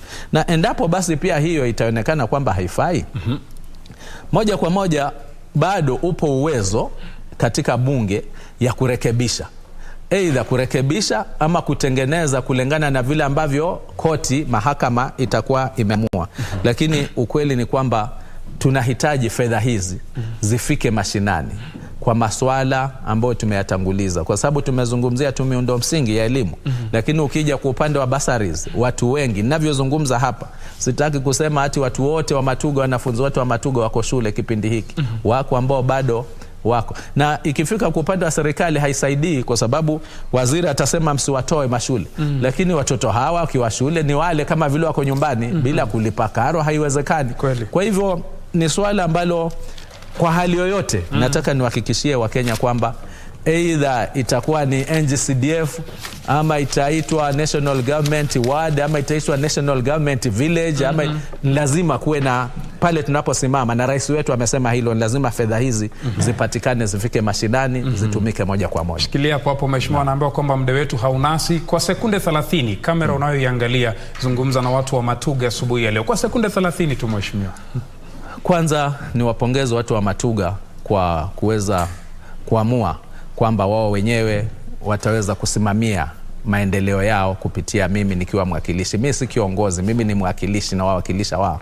Na katika vile ambavyo tuko kwa serikali safari hii, basi nawaahidi watu wa Matuga kwamba nitajibidisha katika majukumu yangu bungeni na penginepo kuona kwamba maendeleo yanapatikana katika nchi ya Matuga. Tayari tunajua sisi Matuga tuna amani, tuko makabila yote ya Kenya tuko pale, na tumeweza kuishi kwa amani, na imani katika kipindi hiki na kuendelea tutaweza kuishi bila kubaguana. Huduma inayofika Matuga itakuwa ni huduma ya mwananchi wa Matuga. Asante. Ni kauli yake ya mwisho mheshimiwa Kassim Sawa Tandaza, mbunge wa Matuga awamu ya pili. Mtazamaji, basi kwa niaba ya wote ambao wamefanikisha kipindi hiki Kuzacha, bila kumsahau mwenzangu Timothy Kipnusu, mimi nikome hapa, na kama nilivyokuarifu pale awali ni kwamba baadaye nitakuwa na kuunganisha naye mwenzangu John Jacob Kiorie ambaye yuko na wageni ndani ya studio, na kama nilivyokuambia hii leo kuna hafla kubwa sana itakuwa yafanyika ya kuweza kumuaga amiri jeshi mkuu wa vikosi vyote vya ulinzi nchini anayeondoka, rais wa Jamhuri ya Kenya wa 4 Mheshimiwa Uhuru Muigai Kenyatta.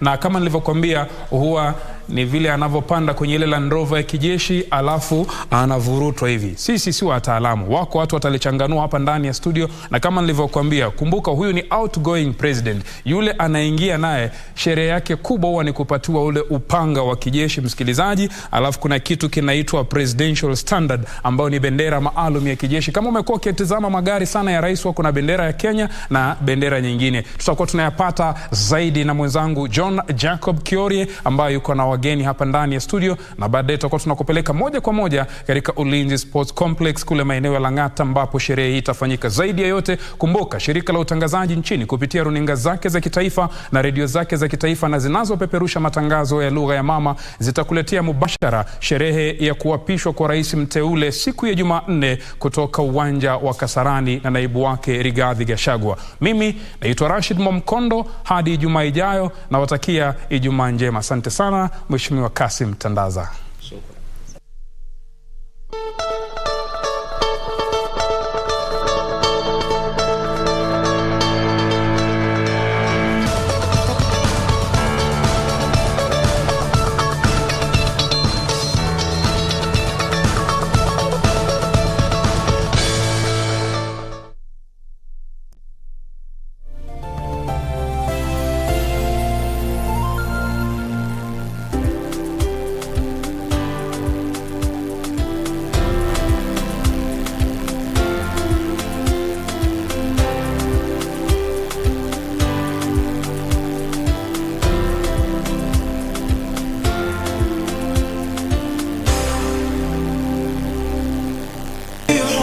سيدنا محمد نور لبدر الهدى متم.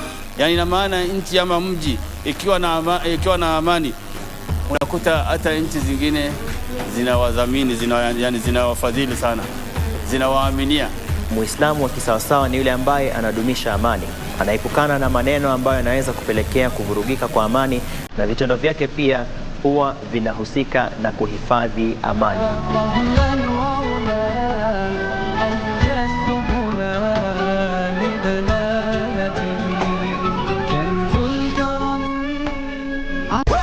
Today, I want to show them my attitude.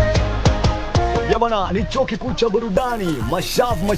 Sifika bei umechapa, kitambe imejaa utahata. Nyumbani kaumbea. Burudani. Twende tukacheze bango. Mama it takes two to tango. Na interview kali kutoka Pwani. Kucheza nawe, baby nimechizi nawe. Na ukitaka tuiwashe leo. Bwana, kila siku ya Friday ama Ijumaa ukipenda, saa 3 hadi saa 6 kamili. Nafanya kama unacheza isoko. Kumbuka hashtag Masha. Nyumbani kwa burudani. Usikose tegea show kali tokea Pwani. Karibuni sana to the Second Chance TV game show. Tough questions. Virunga National Park is located within which mountain ranges? Aberdare. Aberdare? That's your final answer? Tough challenges. Unaona teammate yako akwenda. 3, 2, 1. It's a survival for the smartest. 10 seconds to go.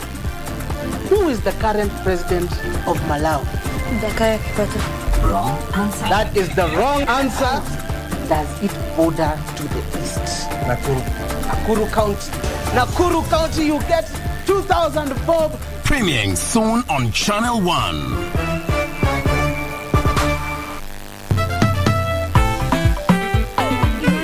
Mbona unakimbia? Kwani umeona cost? Hiyo cost ndio ndio mtaiona eh? I hope you are ready for the exams. Mi niko Lendi. Tell him to bring it on. Teacher, Mr. Macfrey, I am on my bended knees and I am very sorry. I acknowledge that you are the teacher and I am the student. I am sorry. Viva! Viva! Kinyanjui, you have a lot of explaining to do. Can you come back here? Mr. Teacher, I am learning somewhere very, very important. I will receive it.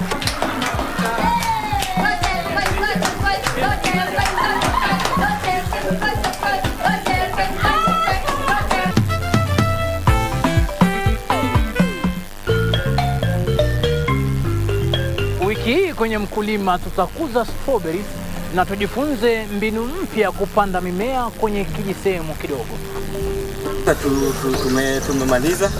Sasa tuko kwa the second level na the difference now ni 3 inches. So ndio sasa the first terrace tumetengeneza na terrace 1 ni 3 inches. Na hapo ndio sasa tutapandia mimea baada ya kufanya installation.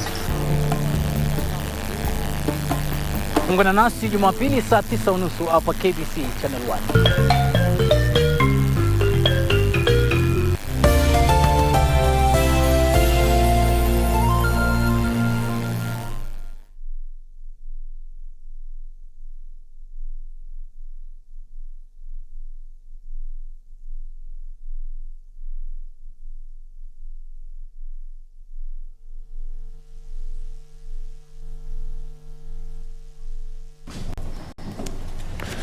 A very good morning to you. Thanks for joining us on KBC Channel 1. Today is a very interesting day. Obviously, after the announcement of the president-elect on the 15th of August and the upholding of his win by the Supreme Court on Monday, it was obviously in the minds of every person that indeed we are dealing with transition here. And of course, with President Uhuru Kenyatta not seeking a third term because of the constitutional timelines, it means then that the country will be bidding him goodbye as he retires. And not just the country. One of the forces that is very close to him, where he is the commander-in-chief of the defense forces. Today, we will be bidding him goodbye, starting with a farewell event at the Langata Ulinzi Sports Complex in Langata, and then later the ceremonial pulling out of the Commander-in-Chief from the Defense Headquarters, or what you would call DOD. And obviously, to discuss this entire matter, I have retired men, you know, what they say, once a soldier, always a soldier. I have Colonel retired Julius Minyori, who is with us in studio this morning, as well as Major retired Patrick Gishuhi Gobe. Karibuni sana, and all of you are very much welcome. Thank you. So probably to start with you, Major, you can just probably give us a small background into your life as an army man and where you have served. Let me start by thanking KBC. Yes. For giving me this opportunity to be here with you. Yes. In fact, I was interviewed recently in the Military Tales program, and I'm very happy indeed for the KBC.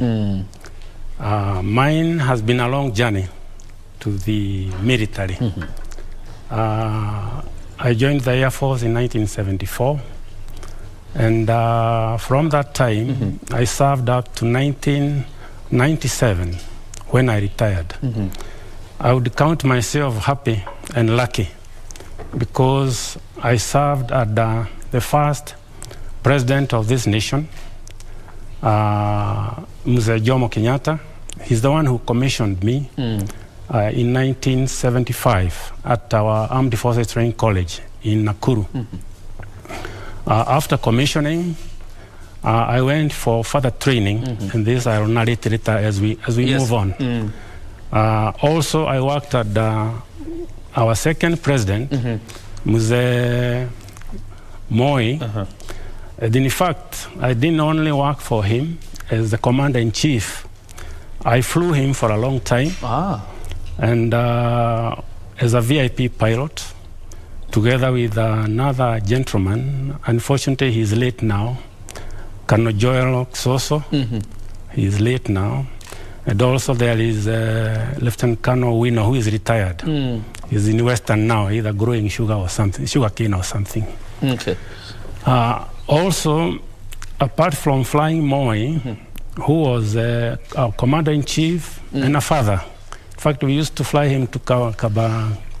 All right, just hold on. We'll pick it up on where you've left once you've sorted out one of the technical issues with your camera. But let's just come to Colonel retired Julius Minyori. Probably also give us a bit of a background on how many commander-in-chiefs, for example, you've served and where you have served.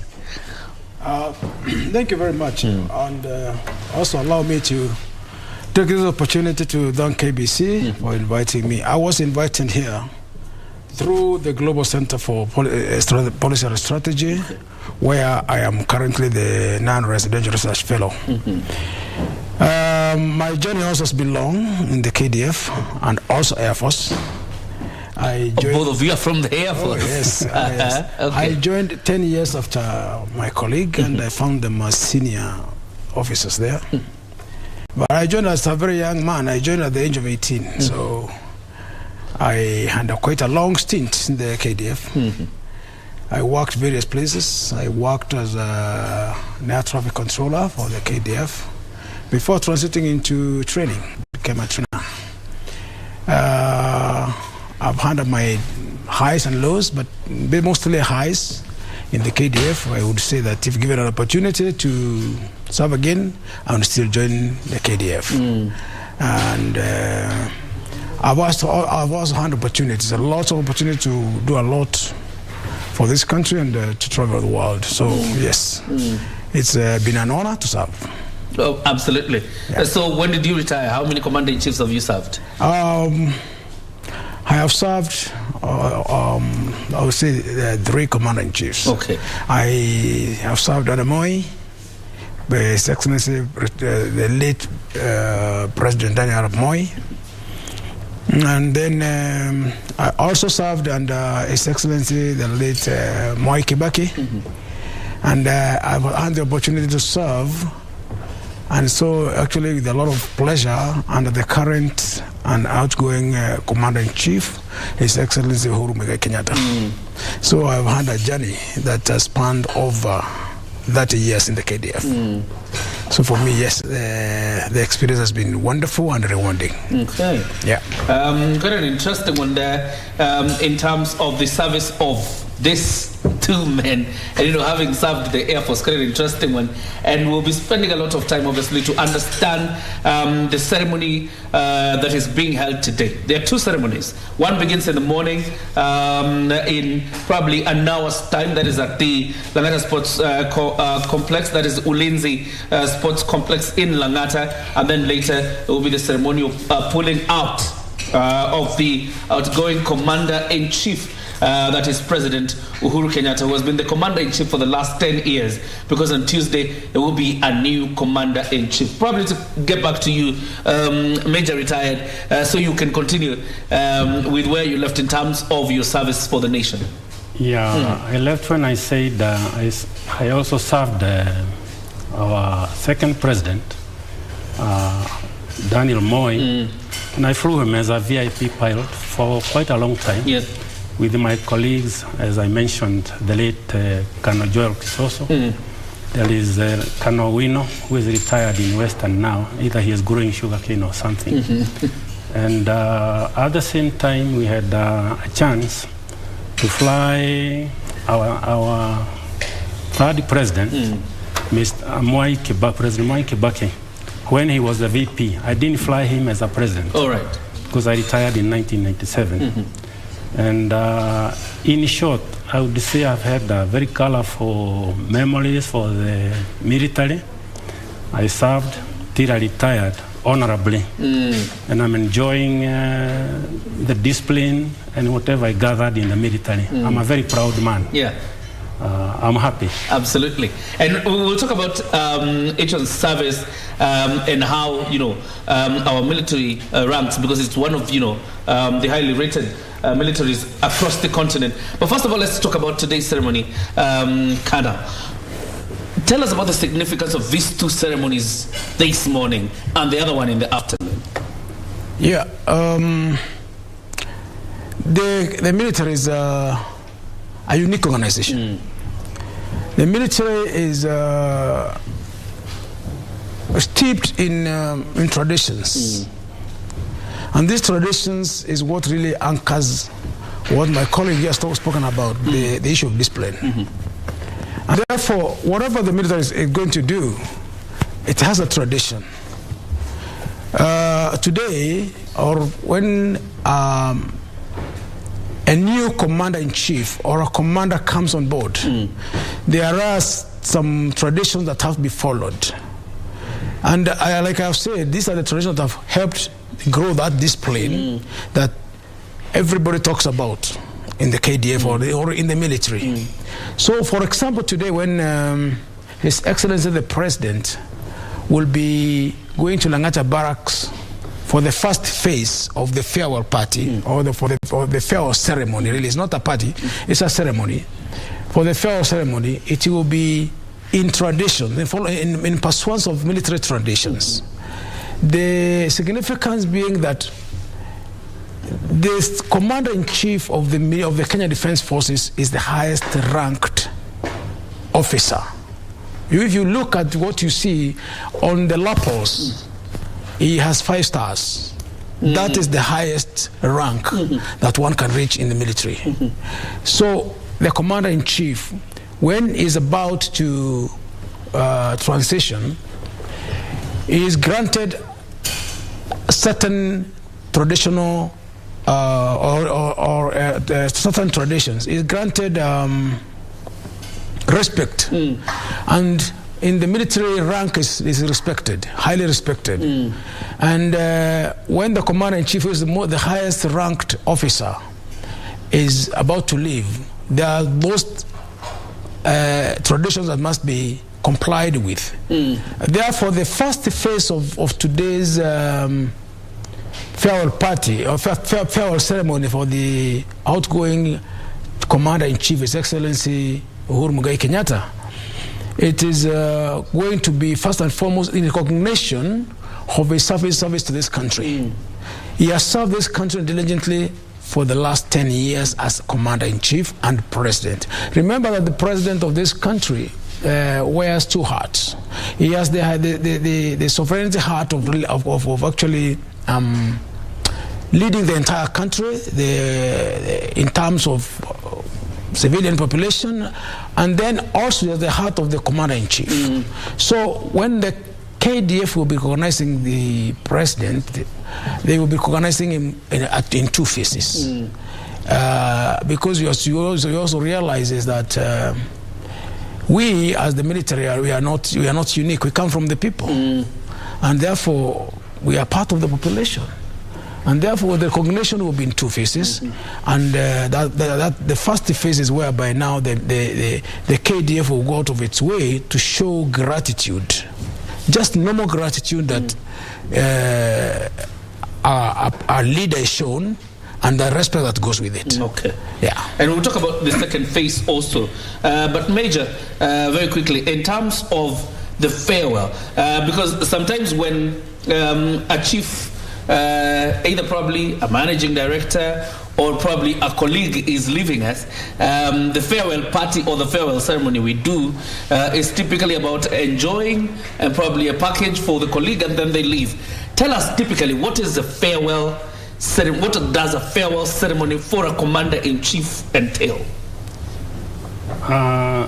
Let me say briefly, it's a very big function for the military, and a very joyous one. And let me start by saying the military is set up on rank and file. As my colleague mentioned, the president, he is the head of state and he is commander-in-chief. He wears the two hats. But the military one is so unique in the sense that he is enshrined in the protection of this nation. The military setup in rank starts from the lowest, a senior private, and I don't know whether I should tabulate the ranks just for the interest. Tabulate, because it is very important. The military ranking, which for many years has been that way, starts with a recruit is not a rank. That is somebody you have recruited from the village. You will take him for training, depending on his qualifications. Then from training, he'll come, when he finishes training, he'll come and he'll start at the rank of a private. A private, in reality, has got no managerial responsibility in the military. It's just to be told what to do. Then from private, you come to corporal. A corporal has got some very limited responsibility. Then from corporal, you come to a sergeant. A sergeant is 3 pips. I think a lot of people might not know these things. Then from sergeant, you come to senior sergeant. From senior sergeants, you come to warrant officer 2, class 2. And that takes many years. Then from warrant officer 2, you come to warrant officer 1. We call them O1. And they are talking of people with the service of maybe 25 to nearly 30-something years old. They are really like experts in the military setup. And this forms the non-commissioned cadre in the military. We call them NCOs, non-commissioned level. When you come to the officer level now, and this one you require very special talent and qualification. You'll come in as a cadet. And when you come in a cadet, also that is not a rank. You'll be taken for training, military training. You go through military training. Nowadays, you go for about 3 years. 3 years, yeah. And you come out with a degree. Literally, any officer you see now has got a first degree. And the level has gone up to levels where we have got many with PhDs in the military. I think the civil society doesn't know. You are dealing with a group of very high learned people who understand the country, and they are humbled by the things they go through. Actually, the CDF graduated just the other day with a PhD degree. Yes, that's a good example. Yes. And normally what I look at, when you are educated, you don't become a hero. You become a very humbled man because you understand the day-to-day lives in the world. As a lieutenant, when you come from AFTC, you give you the rank of lieutenant, and that one is a toddler in the military also, as an officer. He is one peep, and you can see him walking very strong and joy, but the journey is long. From a lieutenant, you come back to, from a second lieutenant, you come to a full lieutenant. Then from a full lieutenant, you come to a captain. And it takes many years. In flying, in fact, we used to take nearly 10 years before you become a captain, to be entrusted in an aircraft in the Air Force. Then from there, during our time, you are promoted to a major, and that takes many years now to become a major during our time. And like me, as a major in the squadron, I had a group of pilots I was taking care of, and responsibility which goes with the relevant training you go through. As a major, you are a mature person now. Then from a major, you are promoted to a lieutenant colonel. I think my colleague here, he must have left as a lieutenant colonel or a full colonel. Full colonel. From a lieutenant colonel, you become a full colonel. And it takes many years of training, both local, overseas, and almost globally, almost all over the world. Then from a colonel, you become a brigadier with very heavy responsibility in the military. In fact, during our time, there were very, very few. Very few. Then from a brigadier, you become a major general. There are very few as you climb up, because now you are coming to nearly to the apex. The apex of it. To the apex of it. You come to a major general, and there are not many, there are few. Then from a major general, you become a lieutenant general. There are very, very few. And these are people who have got the peak of it in the military, training local, overseas, different parts of the world. And they are equivalent to any general in the world, because we train in all institutions. From a general, lieutenant general, you come to a general. A general is the commander-in-chief of the military. And that is almost the pinnacle, and there are very few, it's only one. Then from there, that's when you come to the commander-in-chief. He's a 5-star general. And it is very unique to be in that position in the military. And it is very heavy responsibility, both to the nation, during peacetime, and during wartime.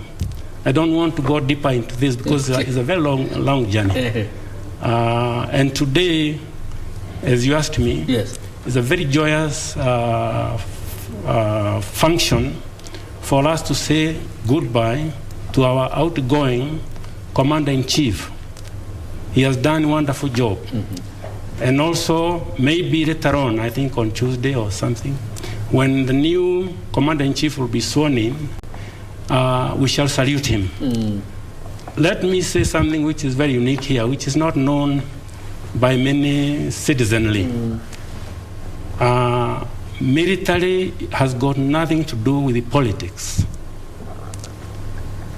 Don't ask me, but I know in my memory, recently we had a lot of music and dancing for campaigns. In military, we are not part of that. We are neutral. The citizenry of the nation, they go out, they search, they campaign, and whoever person you bring in, that will be our commander-in-chief. You might say, am I deaf? Or I don't see? Didn't I hear the music during the campaign? Didn't I see the dances during campaign? My ethical part of it in the military, it closes my eyes and ears from those things. You go hunting, the commander-in-chief you bring in, that is my commander-in-chief.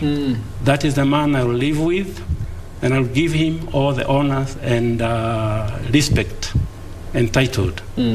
Politics and military, they are like chemicals we used to mix in the laboratory. They will explode. or implore. Quite an interesting one. Obviously knowing what was flying around just the other day, but that's reassuring in a sense of it.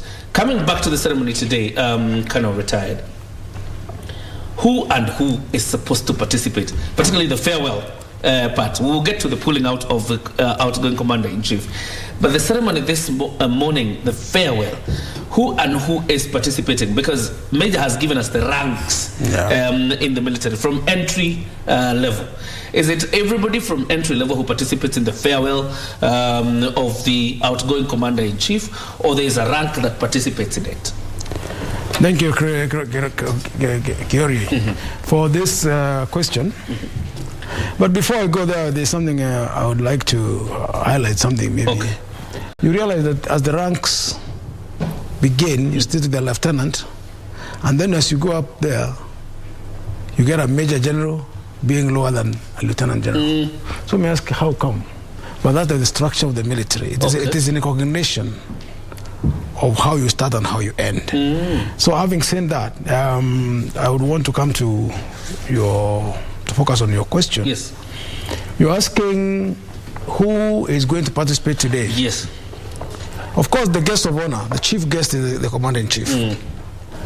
And there are some things that happen when a senior officer of a certain rank visits a military barrack.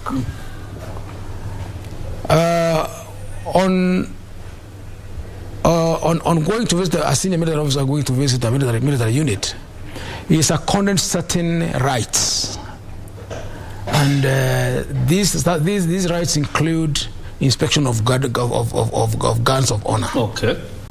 So for today, when the CNC arrives, when His Excellency the President, the Commander-in-Chief arrives at Langata Barracks, he will be received at the gate, and he will inspect what is called a full guard. He will inspect a full guard at the gate.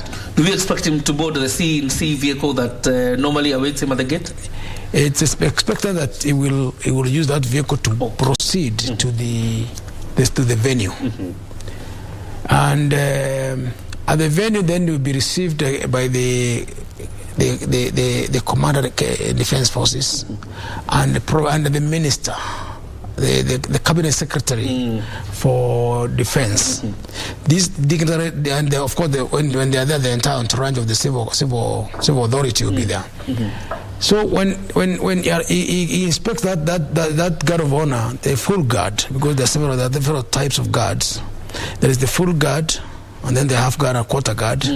All of them, depending on your level, you'll be awarded that respect. It's a respect you are awarded there. So when he goes to the field where the ceremony will be held, you'll be received by the commander defense forces. This time is General Robert Kibochi. Yes. You'll be, once it's received there, then the minister, and as well the minister will also be there. Then of course there will be all officers who are invited that the ceremony will be there.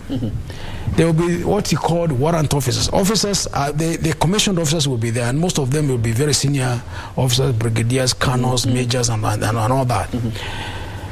Then there will be also the rank and file who will be seated there to watch. But once he gets to the stadium where the ceremony is going to be held, he will now inspect a guard of honor.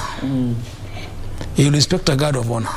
A guard of honor is normally held for dignitaries and commanders as a sign of respect and dignity, to show the dignity of these people, to appreciate the service that they have given, more so this country and to the militaries that they serve. So today, what you're expecting to see is that procession of His Excellency, the President, arrive and go through the inspection of the guard of honor at the gate, and this will be replicated again at DOD. Every time you enter the military unit or military camp at that position, you'll be given that guard of honor. Okay. I mean that guard of honor at the gate inspection. So all those people who are invited will be there. There will be like we said, there are two. You know, in Kenya, the KDF is under civil authority. We do not have ultimate authority for ourselves. Yes. That's why we are subjecting to a minister. That's why we are subjecting to parliament. So at the end of the day, those who are in charge of the administrative aspects of the Kenya Defence Forces will all be there. Okay. And therefore there will be quite some fanfare. We expect some fanfare. For clarity purposes, Colonel, because from the ranks that Major gave us, from the rank of corporal all the way up. Yes. Do we expect such ranks there, or we are only expecting commissioned officers in this ceremony? We expect all of them. All of them? All of them will be there. Okay. The military, again, is a very interesting institution, because we know, so we have a tradition whereby the people, the ranks don't really mix that much. We have corporals corporals and below, and that's corporals and the privates and senior privates. Then you have the sergeants and warrant officers going together. And then the officer cadre, from the second lieutenant to the general, they're all together. They're all together. So that kind of structure has existed in the military. It's a tradition. Like I said, the military operates more on traditions, especially when it comes to ceremonies. It's more of traditions than than fiat. So it's just that we have ways of doing things that is kind of ingrained into us, and therefore I think if you see a soldier walking, you can say, that must be a soldier, because of the way we have been brought up in our training. Absolutely. So we end up having a culture that is unique, and to speak the truth, a very, very nice culture. Yeah. Let's talk about barracks, Major. And I want to tell our viewers, this is like a learning process, because some of these things, you've not had a front row seat in terms of what happens when a commander-in-chief is outgoing, and now you got it. Let's talk about barracks. This is happening at the Ulinzi Sports Complex in Langata. Yes. Do we expect officers from the other barracks to join in this event? If they are not, what will be happening in the other barracks? Let me say this is a very unique kind of function, because we are saying goodbye to our outgoing commander-in-chief. In the barracks, and let me give you a bit of maybe some information that people are not privy to. The commander-in-chief, he has got responsibility to the defense of the nation. For him to function, and this authority is given by the citizenry. Literally, the citizens are the ones who give us the power to move on. They own. Now, the commander-in-chief is given authority by the citizenry to go on. For him to exercise the authority he has been given, he asserts it through the Chief of General Staff, who is now the CDF. Who is now the CDF. The CDF also has got other people who are departmented in the military. The military setup is such that we have got the army, which is charged with the responsibility of defending our nation from any ground aggression from outside. Then we have got, and they have got their own service command, Kenya Army Command. Then we have got the Air Force, which is charged with the responsibility of defending our airspace. And they have got their own service commander. We call it Kenya Air Force Command. Then we have got the Kenya Navy, which is charged with the responsibility of defending our territory from any aggression through the seas. These are the three services. They are unique in the sense that their roles are different, the training could be very different. After the basic training, you go for specialization now. If you are in the Army, you go for military Army training. If you are in the Air Force, you go for Air Force specialized training. The Navy, the same. Now, in a unique function like this one, all those people are welcome. It's a big day for the military. You know, the CDF does not study for one unit. Yes. He is overall. So the function which is going on now, you will find the Army, they are there, very senior officers and very high learned, as I mentioned. You'll find the Air Force personnel will be there. You'll find the Kenya Navy personnel will be there. And it's a big function, very colorful and very joyous. This is our Commander-in-Chief. We have been with us for 10 years. And he has got all the accolades and entitlements to enjoy comfort of the people he has been working with. In fact, when I'm here, I can see a photo of him. Yes. You took him in uniform, and that is the way we live and we respect. It's very rare to see a commander, 5-star general, to get near him. You are not aware of the military ranking as I gave you. Then there is what we call we call it the rank and filing of it, and we follow every stage has got its own respect and approach. It's very rare to see me going to see my commander because I have got other people who are dealing with me below me. We call it the chain of command. Now I remember. Chain of command. The chain of command. Underline that one. Yes. A corporal knows how far he can go. A senior private knows how far he can go. An officer like a major knows how far he can go. Before I reach my commander-in-chief, maybe I'm going there for promotion. Normally, you don't see. He is a very busy man. You know, to command. There's limited interaction with the commander-in-chief. Very limited interaction. And we know the limits and we respect it. Even the chief of general staff is a very busy man. He is not only looking at his office at the Department of Defense headquarters. He has got people scattered all over the country, others overseas. In fact, to be unique, if you go to US, you'll find military people there in our embassy, attaches, all over the world. So he is a very busy man, and he has got, through the chain of command, his powers are delegated.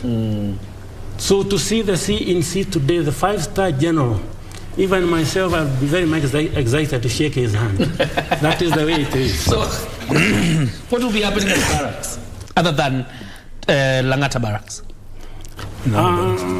Maybe. Okay. Sorry, I think he maybe to chip in. Just before I come to your question on what will be happening at the barracks, there are quite a few changes that have taken place in the organization of the Kenya Defense Forces. You recall that we used to have the Armed Forces Act that used to define the services now. And this was changed in 2012 by Act 25 of Parliament that introduced the Kenya Defense Forces Act. The Kenya Defense Forces Act envisions, or the KDF now is now called the Kenya Defense Forces. It envisions a joint organization.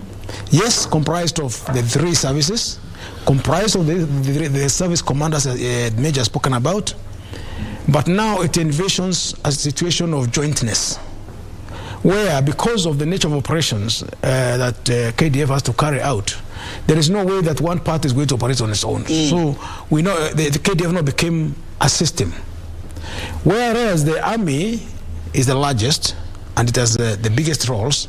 The Air Force comes in to play its role within the overall responsibility of protecting this country, and the Kenya Navy takes that role in the maritime sector. So when it comes to working, the 3 services work together in a joint. We have now a joint warfare approach. towards achieving the objectives that are given the KDF. And these objectives are clearly defined, and they are given by the Commander-in-Chief. The Commander-in-Chief has the power to deploy the KDF and authorize the use of weapons and all that, although there is that limitation of parliamentary approval. If in the event that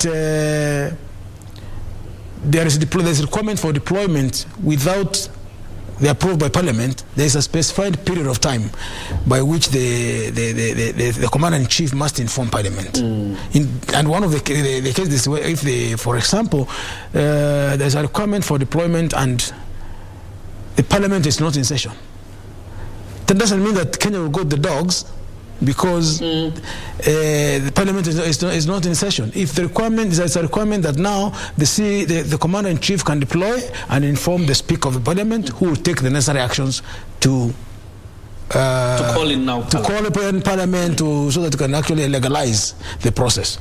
But he has that power. Now, back to interaction before I come to answer the question that you asked.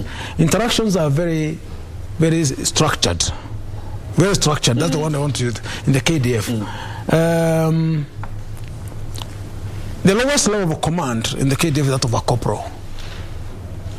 Corporal is the lowest commander. Then you come to a lieutenant, the next level commander. Then you go to major, the next level commander. You go to lieutenant colonel, who is also a battalion commander. You go to brigadier, and then the generals, of course, they are commanders. Now, what is happening in other barracks? Let me go take you back the jointness I talked about. Okay. And that's why I introduced jointness, because I want it to be very clear. This is not an army affair. This is a KDF affair. The entire rank and file of the KDF is involved. The senior generals are involved. Wherever they are, for example, what Major said, at the stadium in Langata, you will find very senior officers there. Of course, it is not possible for everybody to attend, but the representation will be there. And it will come from the Kenya Army, the Kenya Air Force, and the Kenya Navy. Then the celebration is being held at one centralized place, because it's not possible to hold it. Or if you remember the handover or the farewell ceremony for President Mwai Kibaki, it was held in Moi Abyss. So the celebration is military-wide, but it has to be held in one specific place. In one central place. In one central place. Yes. Because of the requirement of those particular processes and traditions that have got to be undertaken.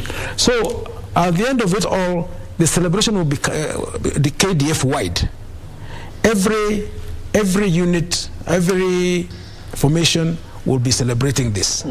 But the manifestation will be at Langata, at the stadium in Langata. And the presence of select members of the KDF from the Kenya Army, the Kenya Air Force, and the Kenya Navy will all be there. There is maybe, the Major talked about warrant officers. Warrant officers are actually very experienced soldiers, people who have been in the system for a very long time. They are the ones who are normally more young officers, because of the experience. They assist the young officers to quickly understand and come to speed about their functions. So you will find that we have one person called the KDF Sergeant Major. The KDF Sergeant Major is the highest ranked non-commissioned officer. Okay. This is a person who advises the Commander of the Defense Forces on all matters of discipline and administration and logistics. He is a highly experienced person, and he actually advises the Commander of Defense Forces. That is one of the people who will be there. Okay. Then we have the service Sergeant Majors, the Kenya Army Sergeant Major, the Kenya Air Force Sergeant Major, the Kenya Navy Sergeant Major. All this will be there. And with them, then they'll be accompanied by an entourage from the services who will then form part of the accompanying ceremony, and they will sit. They have a designated place to sit at the stadium, so the stadium will be quite full. From being populated by all ranks, from the lowest to the highest. The highest. Why I was asking about what will be happening at the barracks, Major, is because, for example, like Tuesday, when the country swears in the next president and indeed the next commander-in-chief of the Kenya Defense Forces. Yes. For example, the Ministry of Interior has already gazetted a national holiday. Yes. So as we swear in the new president and the new commander-in-chief, the rest of Kenya will be watching from their television sets, but it will be a holiday across the country. So my question is, what typically happens in this barracks? Because we are not at Langata complex. Yes. But we are in the military barracks, and there is an ongoing ceremony of bidding farewell to the outgoing commander-in-chief. So what are we doing, us that have remained probably at the Mtongwe barracks or probably at the Gilgil barracks? With this kind of function going on, it has drawn quite a number of senior members of the military to come and say goodbye to their commander-in-chief. But don't forget that we still have a country to take care of. Not everybody will be in Rangata. Not everybody will close the barrack. Life in the military goes on, and it goes on every minute and second of the 24 hours. That's why you can afford to sleep, because somebody else has put his life in the front line of harm. In fact, in the military, every day, like where I was, your life is hanging at the front line of harm. You come in the morning, you get into an aircraft, and you are not flying from airport to airport. You are flying for a mission. You can figure like the ones, sorry to mention, operating in Somalia. It's a hostile area, operational. So we cannot close the barracks because we still have the country to take care of. So whatever is going on in Langata is going on in DOD. Other people in Nakuru, Mombasa, barracks, they will see it in the TV. But life for the defense of the country, you cannot close it even for a second. Let me repeat, that's why you people can afford to sleep, because somebody else has put his life in the front line of harm every day. And let me underline here quietly without shouting a lot. A gun is not a walking stick. Once you are given it and in uniform, you are being prepared for a role to die for your country. I think that puts you in a better perception of what goes in the military. Once you enrolled there, you are really putting yourself in total defense of your country, and there is no way of turning back. The military are the ones who make you citizenly sleep, enjoy, campaign. When you people are campaigning, the country is guarded day and night. Somebody is not sleeping. His life is at the front line. I think that puts you in a better perspective. We are not closing the barracks. The celebrations will go on. Others are guarding the nation. Absolutely. Like Colonel, you were taking notes. Just to add on what Major said. The responsibility that is on the shoulders of a soldier is enormous. I remember when I was going to get my commissioning parchment, on my commissioning parade, when I opened that parchment, it read, I, President Daniel Arap Moi, repose in you a special responsibility. What does it mean to be reposed as special responsibility, except that you're taking an onerous task of defending your motherland or your country? You know, it is not something that we as soldiers take for granted. it's a responsibility that we take wholeheartedly. Somebody sometimes back asked me a question, and I remember the question was, why is it that when a soldier hears a gunshot, doesn't run away, he goes toward that gunshot? It's because over the period of time that you've been in training, you have been trained to understand defense and to take everything above yourself. It means that when I go out there, I am not the one who matters. It is what is behind me that matters. This country, that mother, that father, that brother, that sister, those are the people who now matter. This country now matters more than. We normally say that also, let me also make this one clear, that there's no business of having dead soldiers. So you don't go out there to die. You don't go to the war front to die. You go there to the war front to make the other guy die for his country. If you die and the other guy, you will lose the war. So it's for you to make sure that the other guy is the one who goes. And therefore you go out there with a determination to succeed. A serious determination to succeed. You are really asking what's happening in those like Major has been very clear. Yes. We cannot abdicate. There's no holiday. There's no holiday. In fact, if you go look at the way the KDF is structured and the way they live, after leaving the KDF, I went and started working at a university, and I was very happy because in the KDF I would get very short leave. You count even the weekend is counted. It's part of your leave. Yeah. Public holiday is counted. But when I left and I went to work for the university, I was able to get a lot of leave because weekend and public holidays are not counted. So I could go for a long time. Why am I giving that example? It's because there is no holiday for those in uniform. Even not just even if you go to the police, you find that I had opportunity to work a bit with the police. You realize that the police, they are given their leave like every other person, but there's a caveat. You can be recorded anytime.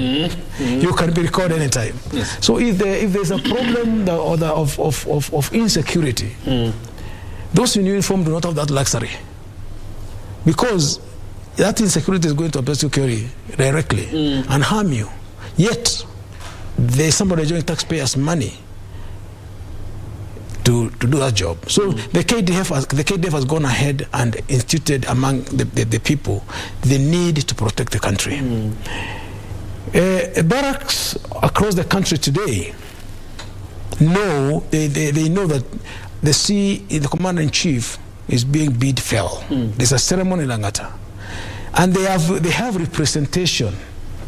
Selected people from almost every barracks have been picked to go and be at the stadium as witnesses, but they cannot abdicate and go all on and begin to celebrate. Like you trying to compare the farewell ceremony for commander-in-chief. We are not yet giving farewell, bidding farewell to the president at the head of state. We are simply bidding farewell to the commander-in-chief. And therefore this is basically a KDF affair, to bid farewell to the commander-in-chief. On Tuesday, the KDF will participate again in bidding farewell to the head of state and welcoming the new head of state and commander-in-chief. So again, because it's just the same way that you have said in that sermon of Tuesday, people will be watching on TV. Yes, because not all people will be watching. Those who are very busy will not watch. Those who have a responsibility like the KDF have now to protect this country. Can you imagine if KDF slackened a bit in the protection of this country because there's a ceremony? You will be opening doors and windows that all manner of bad things will enter. So, in as much as we are doing this for ceremony for our commander-in-chief, we are also cognizant of the prevailing security threat, and therefore we've got to take measures to mitigate that. All right. Yeah. In terms of the composition of the Guard of Honor Major, sometimes when you have a visiting head of state and going to State House, you have one service mounting the Guard of Honor. Yes. And most of the times you find it's the Kenya Air Force. When you go to national celebrations where the president is officiating, you have composition from all the services mounting the Guard of Honor. When you're bidding goodbye to the Commander-in-Chief in this small facility of the complex in Langata, do we expect the three services to combine and mount a Guard of Honor, or it's only one service that will be mounting the Guard of Honor? Let me say, I've not seen the program, the way it is organized. But from my long knowledge in the military, the three services are usually involved. We have a KDF band, which will entertain people and play in the traditional military rhythms. It is comprised of the Army, Air Force, and Navy personnel. That one, I'm sure, will be that way. The Guard of Honor also, and my colleague maybe might comment, I would be very sure that the Air Force, Navy, and Army will be involved, because the Commander-in-Chief, who is retiring, is not the Commander-in-Chief for the Army. It's for all the services. And I wouldn't be wrong to say that all the three services will be involved in the Guard of Honor. It's a very big honor for them. I think every service would like to be seen there, represented, and I don't see anybody being left behind. Maybe Kano can comment on this. Kano probably can pick it up. Thank you once again. On the matters of that respect of Guard of Honor, I mentioned earlier on that there will be what's called a guard, a full guard at the gate. That full guard is a welcoming guard that shows respect for a senior person coming to the barracks. When the president goes to the stadium, there will be now a Guard of Honor parade. After he inspects the Guard of Honor, the main Guard of Honor now, there will be a parade, what's called a march past. The three services will march past the dais to show respect and honor to the Commander-in-Chief. And that is why when they form up, we call it forming up. When they're forming up and break into platoons and into sections, that we find the first one to go be the Kenya Army. Because in the KDF there's seniority of service. The senior one is Kenya Army, then the Kenya Air Force, and then the Kenya Navy. So in the march past, once the president has inspected the Guard of Honor, the commander of the entire parade is one. He will go and ask for permission to march off the parade. In marching off the parade, they will march past the dais, the presidential dais, and they will be saluting. This is the salute to the Commander-in-Chief. Okay? So the Guard of Honor that is at the gate gives a special salute. And you remember that, you recall that when the president arrives, before he goes to inspect the Guard of Honor, there is a national anthem played. Yeah? When he mount the dais before before being requested by the parade commander, there will be the national anthem being played. So that all that will take place, and then the services will march past the dais saluting the president. It is a way of giving the final respects from the KDF perspective. From the KDF perspective, they will now give the president the final salute today as the CD, as the commander-in-chief. All right. You also alluded to what happens during state visits and national days. Remember, state visits is a foreign dignitary a president or a prime minister or a queen, not all people are given the opportunity to inspect a guard of honor on arrival at the airport. They have specific categories: hands of state, hands of government, and select head of religious institutions like the Pope. So what it means is that you are recognizing this visiting head of state with your military power. It's kind of saying, we recognize you to the extent that we want to be in peace with you. We are recognizing you as a sovereign, and therefore we won't be in peace with you. And therefore you give him that military honor. When it comes to the national days, it is the entire parade is a demonstration of the commander-in-chief's authority, not only for the military, but for the entire nation, because it's a demonstration that the commander-in-chief has the power now to deploy us. We are showing respect to our commander-in-chief, and who is able to, who can deploy us at any time. All right. That is why on national days, you find different parades. All of them are a demonstration of different levels of respect. Some days you find a normal, there's just a parade where everybody marches past. But really, the essence is to show that we, the military of this country, are under the commander-in-chief. Okay. And we are therefore demonstrating our respect to him and to the people of Kenya, who can actually deploy us to protect this country. All right. Let's take a short breather. Of course, when we come back, we pick it up on the ceremony this morning of bidding farewell to the outgoing Commander-in-Chief, President Uhuru Kenyatta, having served the country for 10 years, and Commander-in-Chief again for 10 years. And of course, then move to the afternoon ceremony. We'll be talking about the significance of it and who will be doing what.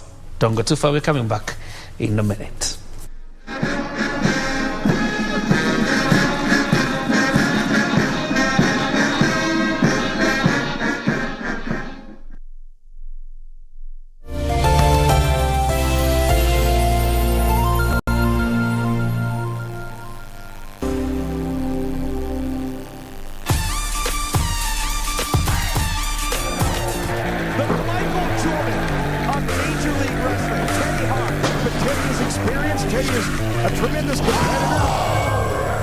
Thank you. I'll take it from here.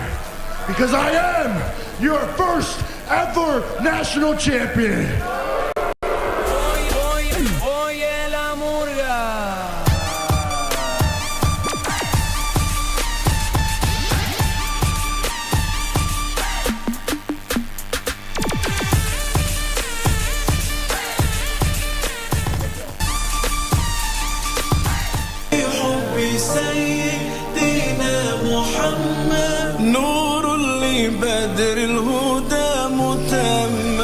Yani ina maana nchi ama mji ikiwa na amani, unakuta hata nchi zingine zinawadhamini, zinawafadhili sana, zinawaaminia.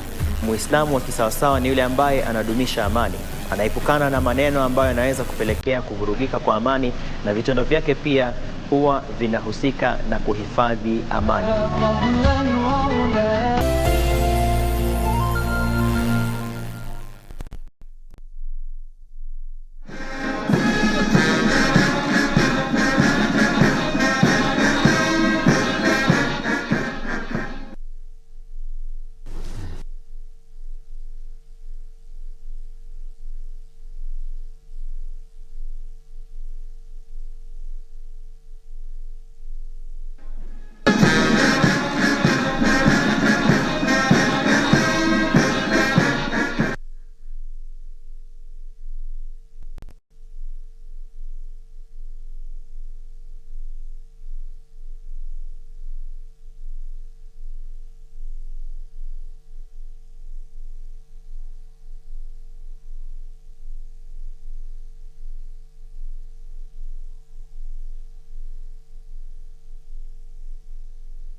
And we're back on. We continue with the coverage of the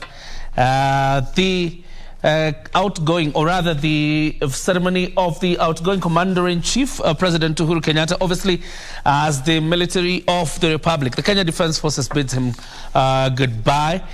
This is a very important exercise happening today. All services in the Kenya Defence Forces, you're looking at the Kenya Army, the Kenya Navy and the Kenya Air Force, will be bidding goodbye to their Commander-in-Chief, President Uhuru Kenyatta, who has served them for the last 10 years as their Commander-in-Chief. And it will be quite a colorful ceremony being held at the Ulinzi Sports Complex in Langata, and then later there will be the pulling out of the outgoing Commander-in-Chief at the Defence Headquarters. So it's a day that is packed with a lot of what you would say color and fanfare as the Commander-in-Chief and President Uhuru Kenyatta exits. And of course, at some point we'll also be able to talk about his legacy as the Commander-in-Chief and as President of the Republic of Kenya in terms of improving the welfare of the soldiers in camps. And of course, there are a lot of people here sending in text messages. We'll be looking at some of them, obviously intrigued by some of the military lessons they're getting this morning, and we'll be reading out some of them in a bit. But Major, you are very intrigued by the picture that we have on our screen. Probably if Jackie could just give us a full shot, because the picture is right behind Colonel retired Julius. That's the picture of President Uhuru Kenyatta in that ceremonial attire of the 5-star general, the Commander-in-Chief. Question is this how we expect him to dress up today? Will he come up in a suit? Will he show up in a military fatigue? What do we expect the President, the Commander-in-Chief, to look like as he comes, for his farewell? Difficult to predict the way he will be wearing, but I wouldn't be very far if I say that he'll be dressed the way he is now. This way? Yes. Okay. Let me not give it 100% because it's difficult to read what is going on.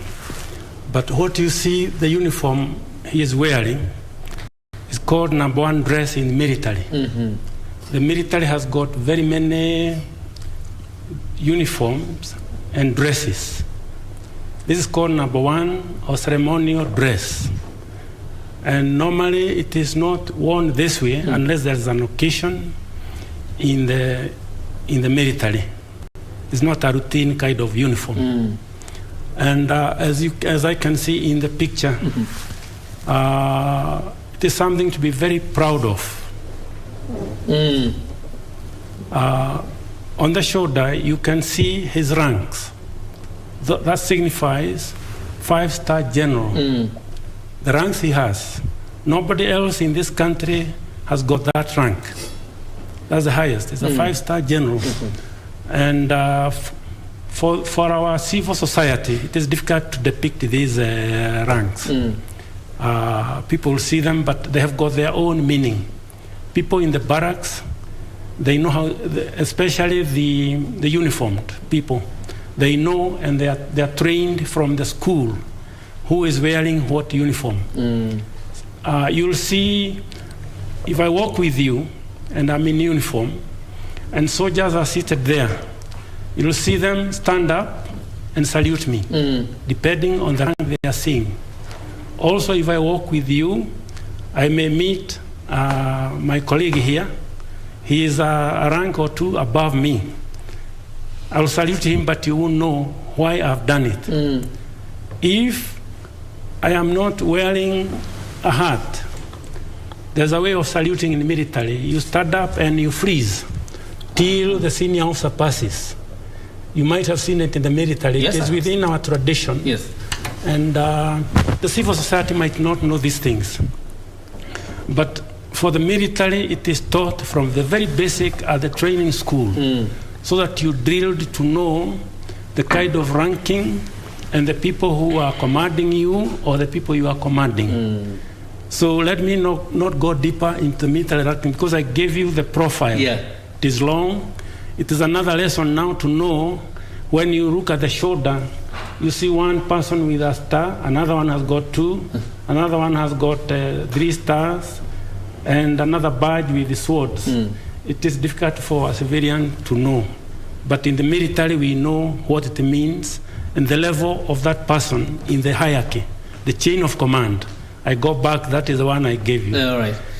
And you know, us out here, we only say akona mawe tatu. Akona mawe. But obviously, you can see the significance of, you know, this uniform and having, obviously, the stars that are patched up here on the shoulder. And I would say probably, as you talk about the chain of command and the military, probably say that I'm proud also to have been among the few journalists who have had a sit down with the Chief of Defense Forces and the current one, that is General Robert Kariuki Kibochi, who I had a sit down with last year. But let's talk about the uniform also, probably to get your perspective in terms of how the president will look like today as he comes for his farewell. Thank you, Kerio.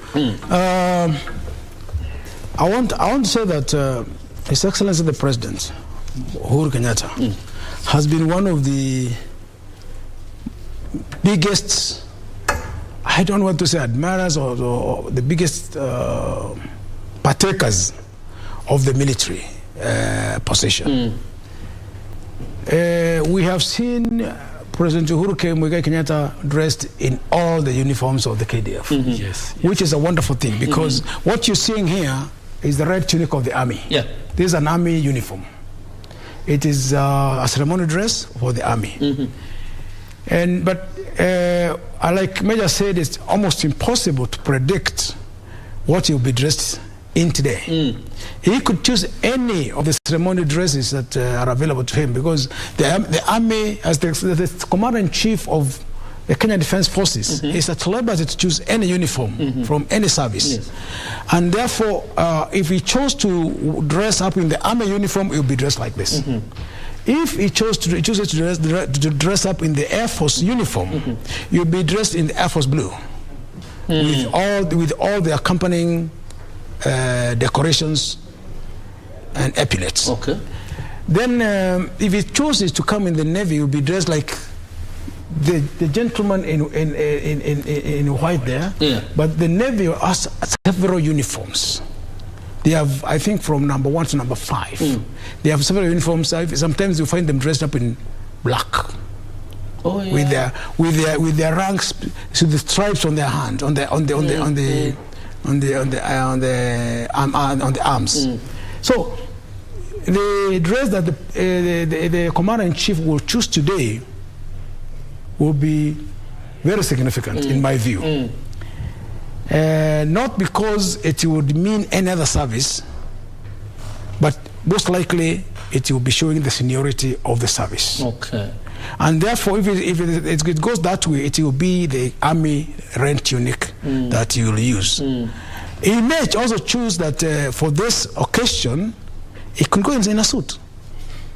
The president that we are used to. Yes. They could just choose that he's going to go there in a suit, because if you remember His Excellency Moi Kibaki's farewell, he was in a suit. His Excellency Moi Kibaki never wore a military. Actually, he never wore military attire. But with His Excellency President Uhuru Muigai Kenyatta, he has worn all of them. He has been in the Army Green, in the Air Force camouflage, sky blue and marooned. Then he has been in the Navy fatigues. He has to be dressed in all of them. So it's a bit of a stretch for us to say that you can actually be able to know what's going on with the dressing today. But if I was to make a guess, most likely it would be the army uniform. All right. Both of you guess that indeed if he was to appear in any ceremonial uniform, it would obviously be this red tunic of the Kenya Army. Major, you have something? I just want to chip in to what my colleague has said. Yes.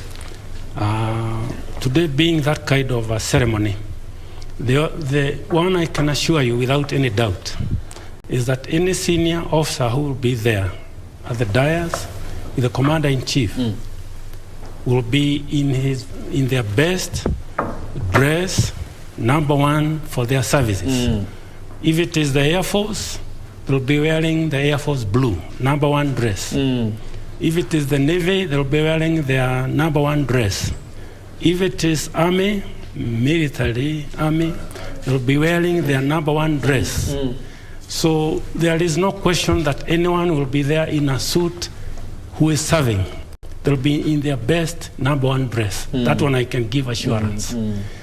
The only people who might be in a suit are the retired generals who might be invited. Yeah. These ones, they don't have to wear a uniform. They retired, they served honorably, and I think quite a number will be invited there. And of course, you take us to a very important point, because under President Uhuru Kenyatta's commander-in-chief, he's been served by General Karangi. There's the immediate former CDF, that is General Samson Mwatete, and then you have Robert Kariuki Kibochi, but that one is still in office as the CDF. Do we expect a show-up of these two generals who have served as CDF under President Kenyatta? Most and likely. Of course, what role will they play? Most likely, yes. And it's not just the retired CDFs who will be there. It's most likely that most of the retired general officers will be invited for the ceremony. It's not that they are going to play a critical role of like the serving CDF is going to do.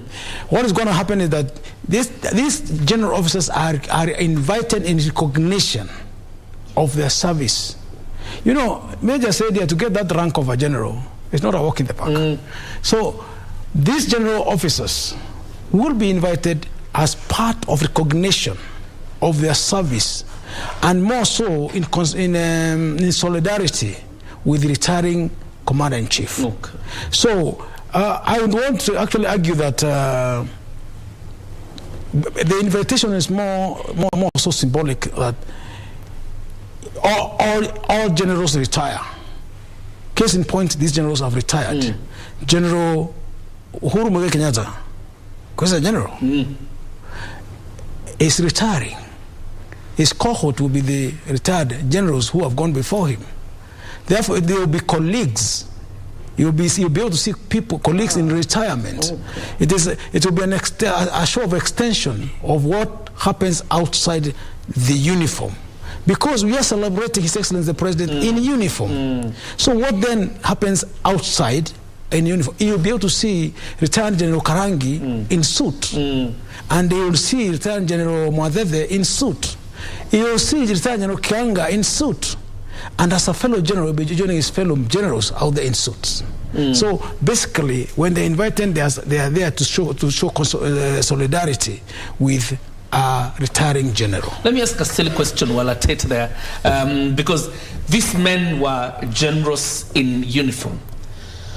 What happens when they retire? Do they surrender the uniform so much so that they can't wear it again as retired generals? Because every time, obviously, when we have seen them in public, we have only seen them in suits. Even in military events, we have only seen them in suits. Well, in Kenya, we follow mostly the British traditions. Okay. There are those who follow American traditions. It's a different story.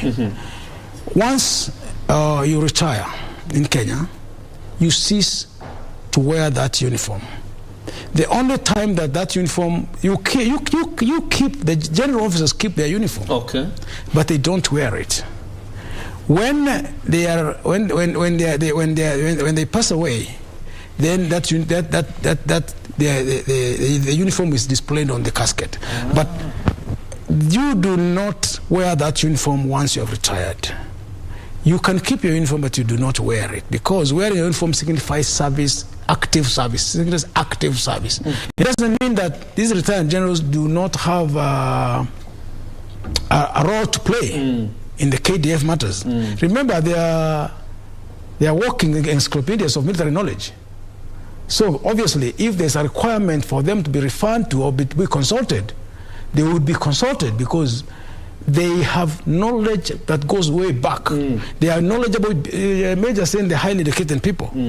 And therefore, with that knowledge will not just let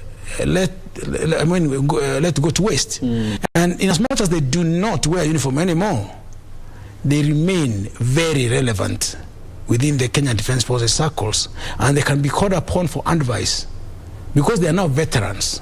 as part of the veterans, they can now be called upon to provide advice where it may be needed. All right. Major, there's a friend of mine called Moigai Wanjoroga, says, good morning, Salimia Major Gobe, we were together at the Kenya Air Force. He was a Puma pilot. I think he served together with him at the Kenya Air Force. I know him. He must have joined the squadron. Yeah. When I was, we had already established a squadron. Okay. I'm among the few, the initial group of helicopter pilots, both in the Air Force and in the country. So Muigai Joroga must have found me there. And I wish him all the very best. All right. One of the days we shall be meeting. Absolutely. And you have live pictures there from the complex in Langata. That is obviously to tell you. So what is that, for example, Major? What is happening there? This is a display by members of the KDF. We keep faith, very faith in the military. Yes.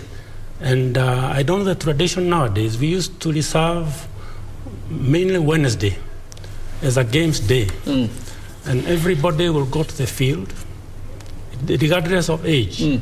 So long as you can run and kick a ball, we don't want you to score, but we want fit people in the military. So what you are seeing there is a display by some members of the military, KDF people. And they are usually very busy in trying to keep fit. And today being the special day, you might see a lot of displays coming. Yeah. There's a lot of display, obviously, that you will see from today. When we talk about farewell, for example, on Tuesday when we swear in the new president, what we're likely to see is that you're going to see the lowering of the presidential standard of President Kenyatta and the raising of the presidential standard of His Excellency William Ruto. When President Kenyatta, the Commander-in-Chief, today is bid farewell by his soldiers, what does he live with? Something he didn't come with. You know, he came in. As he exits, what does he live with being bid farewell? Thank you again, Kelly, for this very, very, very insightful question. Yes. When the president comes in, he will even, this is a farewell ceremony. It does not mean that he has stopped being the commander-in-chief until Tuesday.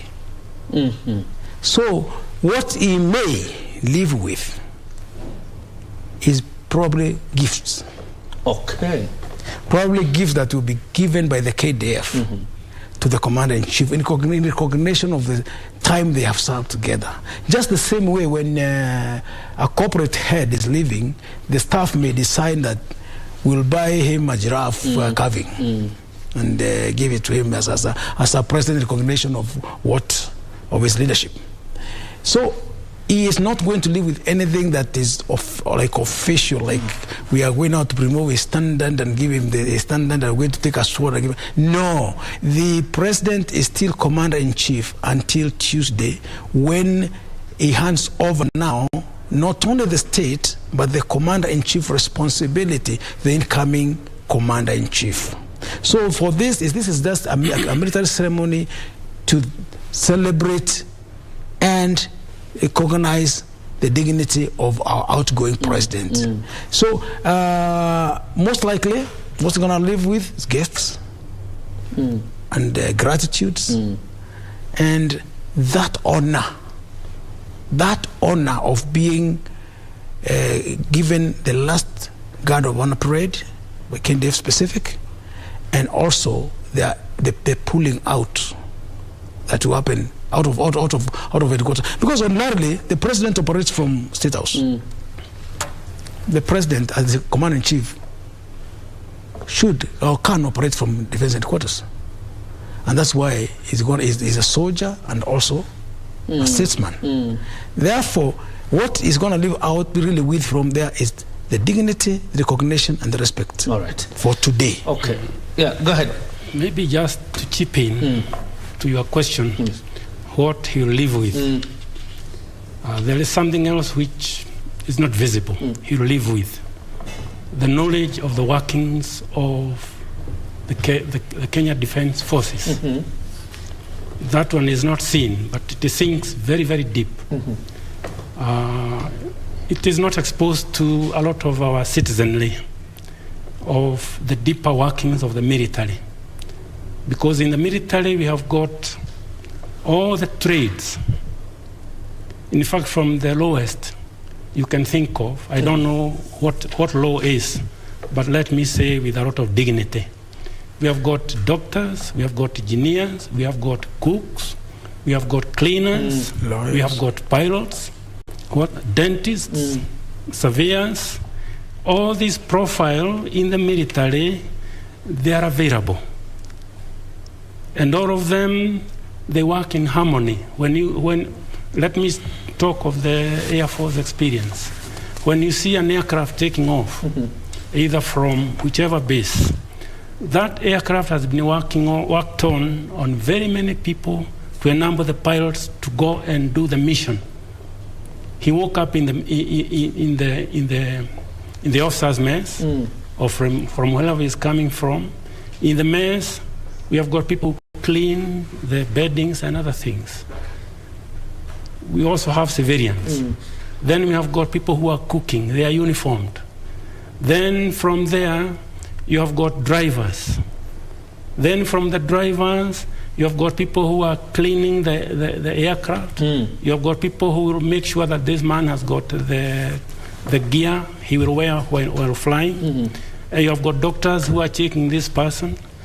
You have got people in the air traffic controllers like him. He knows, he has got the depth of the knowledge who will guide this person. So really that knowledge is not exposed to anybody else outside. The president has had the best time to see it, all the whole profile. And that kind of exposure, I think is not available to many people. I think you live with very rich memories of the workings and the defense of this country. That is the much I can say. All right. That is something which is not visible. Yes. Before we head to the afternoon event, Colonel, because you talk about gifts, some of the things that the president will live with today as he exits from the barracks in Langata, or that complex in Langata. Question is there a limitation to what gifts, for example, the president can get from the Kenya Defense Forces?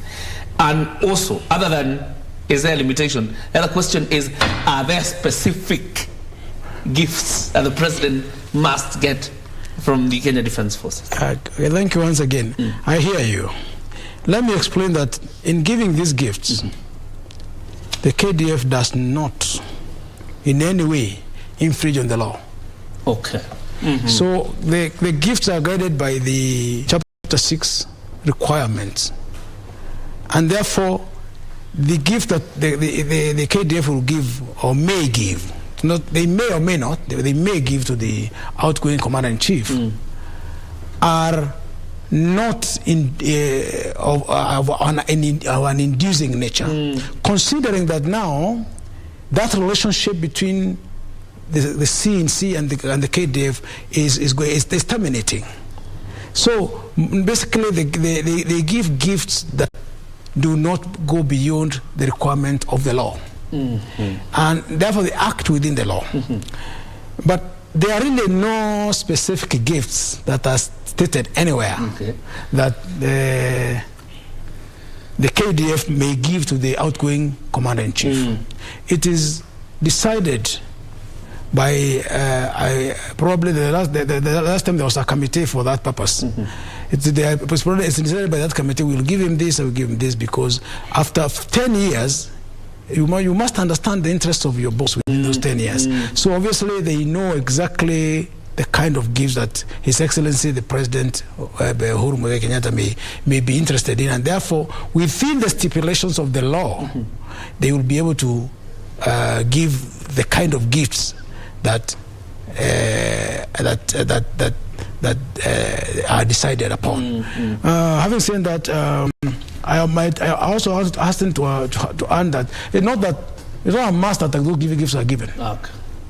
No, they are very voluntary gifts, and they do not in any way infringe on the law, because the gifts are given voluntarily. Yeah, it's not a question of whether they should be given. That's quite an interesting insight, particularly when you're dealing with a day like today. Major, talking about the afternoon event and the pulling out of the outgoing commander-in-chief. From a civilian perspective, if you pull me out from where you live, how would I? It's like you're chasing me away. Tell us about what is this pulling out and the significance of it? We are not chasing him away. Okay. He is living in a very colorful ceremony. When I retired, we used to have the tradition of when you get commissioned as a very young officer, we used to call it dining in parade. And we shall welcome all the young officers into the service. When you are leaving, we used to have a function, we used to call it dining out parade. And everybody will, I'm using the word parade because everybody will come dressed in the number one dress, the one I mentioned. It's a parade. Now, for this one of the presidential, the pulling out, during my time, I didn't experience it. And I really don't have the in-depth of what it entails, the preparations around it, because I retired over 20 years ago. Yeah. Maybe Kano here can give us a bit of in-depth. I don't have the depth of it. Yes. Tell us what is this pulling out? And you're pulling out to where? Let me first of all talk a little bit about the traditions. It's like I said, the military is full of traditions. Yes. When officers retire, when the officers join the Kenyan Defense Forces as second lieutenant, there is a ceremony to dine them in. A dinner, an elaborate dinner is held to break these officers into what is called the unit culture and traditions. And it's done with pomp and fanfare. You will wait now until when you retire, and another one is done now to bid you bye. Another dinner to dine you out. You are dined in, now you'll be dined out. The same can be actually used to explain the pulling in and the pulling out of the retiring general. So what happens is that this commander-in-chief is, like we said, is a 5-star general, serving general for now. Therefore, for the dignity, the respect of his service to this country as a commander-in-chief, the KDF will show him respect. It's a tradition that goes way back from the British militaries. We will show him respect and dignify his exit from military life to civilian life. Military life is confined inside barracks. Civilian life is outside the barracks. Officers, general officers, demonstrate that respect. It is actually, they're not supposed to be literally carry him out. Carry him just to respect. But because we are not going to allow that kind of a behavior in terms of in these days of human rights, then we use a means of transport. It could actually be a horse. It could be a horse carriage, or even a top of a horse, but because of the Ceremonial Land Rover, that's what we use. The significance of this pulling out is to dignify His Excellency the President, or His Excellency the Chief of Defense Forces, or His Excellency the Commander of the service. For the service you have done, we respect you so much, we are going to carry you out. But the taking out, the pulling out, the question that you asked me, why are you pulling me out of my house? We are respecting you because we want to show there's a life outside this barracks. So we will take you from the barracks where you're supposed to be your normal operation area, and outside the gate where now we hand you over the civilian world where there's another life. And we salute you and tell you this is now where we have. Thank you so much for bringing us this far, but up to this point now, we want you to see there's life outside here, and we are respecting your retirement to move out from the military to the civilians, and the procession of those senior officers that go, now march you out in slow march, a respectful way of showing respect, so that you are not being harassed, to show that you're not being harassed. It's not like we are telling you, on your marks, get set, go. We are telling you, we will cautiously escort you, because we all realize that everybody retires. Everybody retires. So when your retirement age comes, do you go with dignity or do you go with disgrace? So a point to note here is that if a general officer does not retire honorably, a commander who does not retire honorably is not pulled out.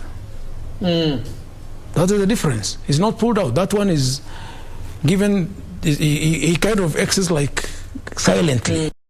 But this one who has had dignified service, we will dignify him by walking out slowly, because we recognize that everybody retires, and therefore with dignity we will escort you to your next stage in life, and we'll bid you farewell with a reminder that the unit is always your mother unit. So the service is always your home. You can always come back anytime you want, because you're now a veteran. We will recognize you as a veteran, but we dignify your exit, because everybody retires. We dignify your exit with that particular honor. It is not a kicking out, it's an honor to be pulled out. I would have loved to go to a general and so that I could also have been pulled out. Yeah, go ahead, Beja. I think we have used the term retired honorably. The military traditionally has got its own way of dealing with its own personnel while in the service, discipline-wise, depending on the nature of offense. And the term we have been using, retired honorably, this is a person who served up to a certain time when he opted from the military with good service. That is why we are saying retired honorably. Honorably, yes. We have got a few, very few, who retire, but they have not retired honorably. Either they committed an offense or something like that. Even in an institution like where you're working or any other institution, not everybody retired in a colorful kind of ceremony. So that is why we are using the word retiring honorably. This person who has served very well, colorful, and has retired from that institution without any offenses which can be underlined on him. That is why we are using that term. Yes. Generally, there's quite an interesting message here. Somebody accusing me of deciding to take us to a military class this early morning and remarking that they're in class pale KBC Channel 1, and thank you, Mashari Outgoing, for the message. Indeed, it is class time, getting into the, and I get intrigued about the kind of discipline that goes into the training and the workings of the Kenya Defence Forces. Now let's talk about this pulling out. Who is involved in pulling out? And you've talked about the ceremonial Land Rover. Yeah. So do we chain it, pull it out, probably have the chains on our back, pulling out the commander-in-chief, or what exactly happens? Once again, let me refer you back to British traditions. The army has existed since time immemorial. So this pulling out was really pulling out. Remember that in the days of yore, there was no motorized transport. So the pulling out was actually being done manually. The carriage would be pulled out manually. And mostly the means of propulsion in the British Empire those days was the horse. So the horse would probably the carriage will be pulled by the horse, but because the horse pace is not as you cannot put it at a high pace, because the horse can be paced. You can really pace the horse to a level that it kind of gallops, but it is going to be controlled to a certain speed. So the general officers who are holding that rope that they hold and march with it, are not exerting any pressure as such, because it is kind of motorized. Okay. However, if there was no means of proportion, then they would have to exert some kind of pressure, but since and then march with it. Nowadays, because we use motorized transport, it's a rope that is tied to the Land Rover side. Okay. And the general officers from the rank of brigadier, because a brigadier is a general, it's a 1-star general, and Major General is 2-star, Lieutenant General is 3-star, and the Chief of Defense Forces, the full general is 4-star. 4-star. So these general officers will hold that rope and they will march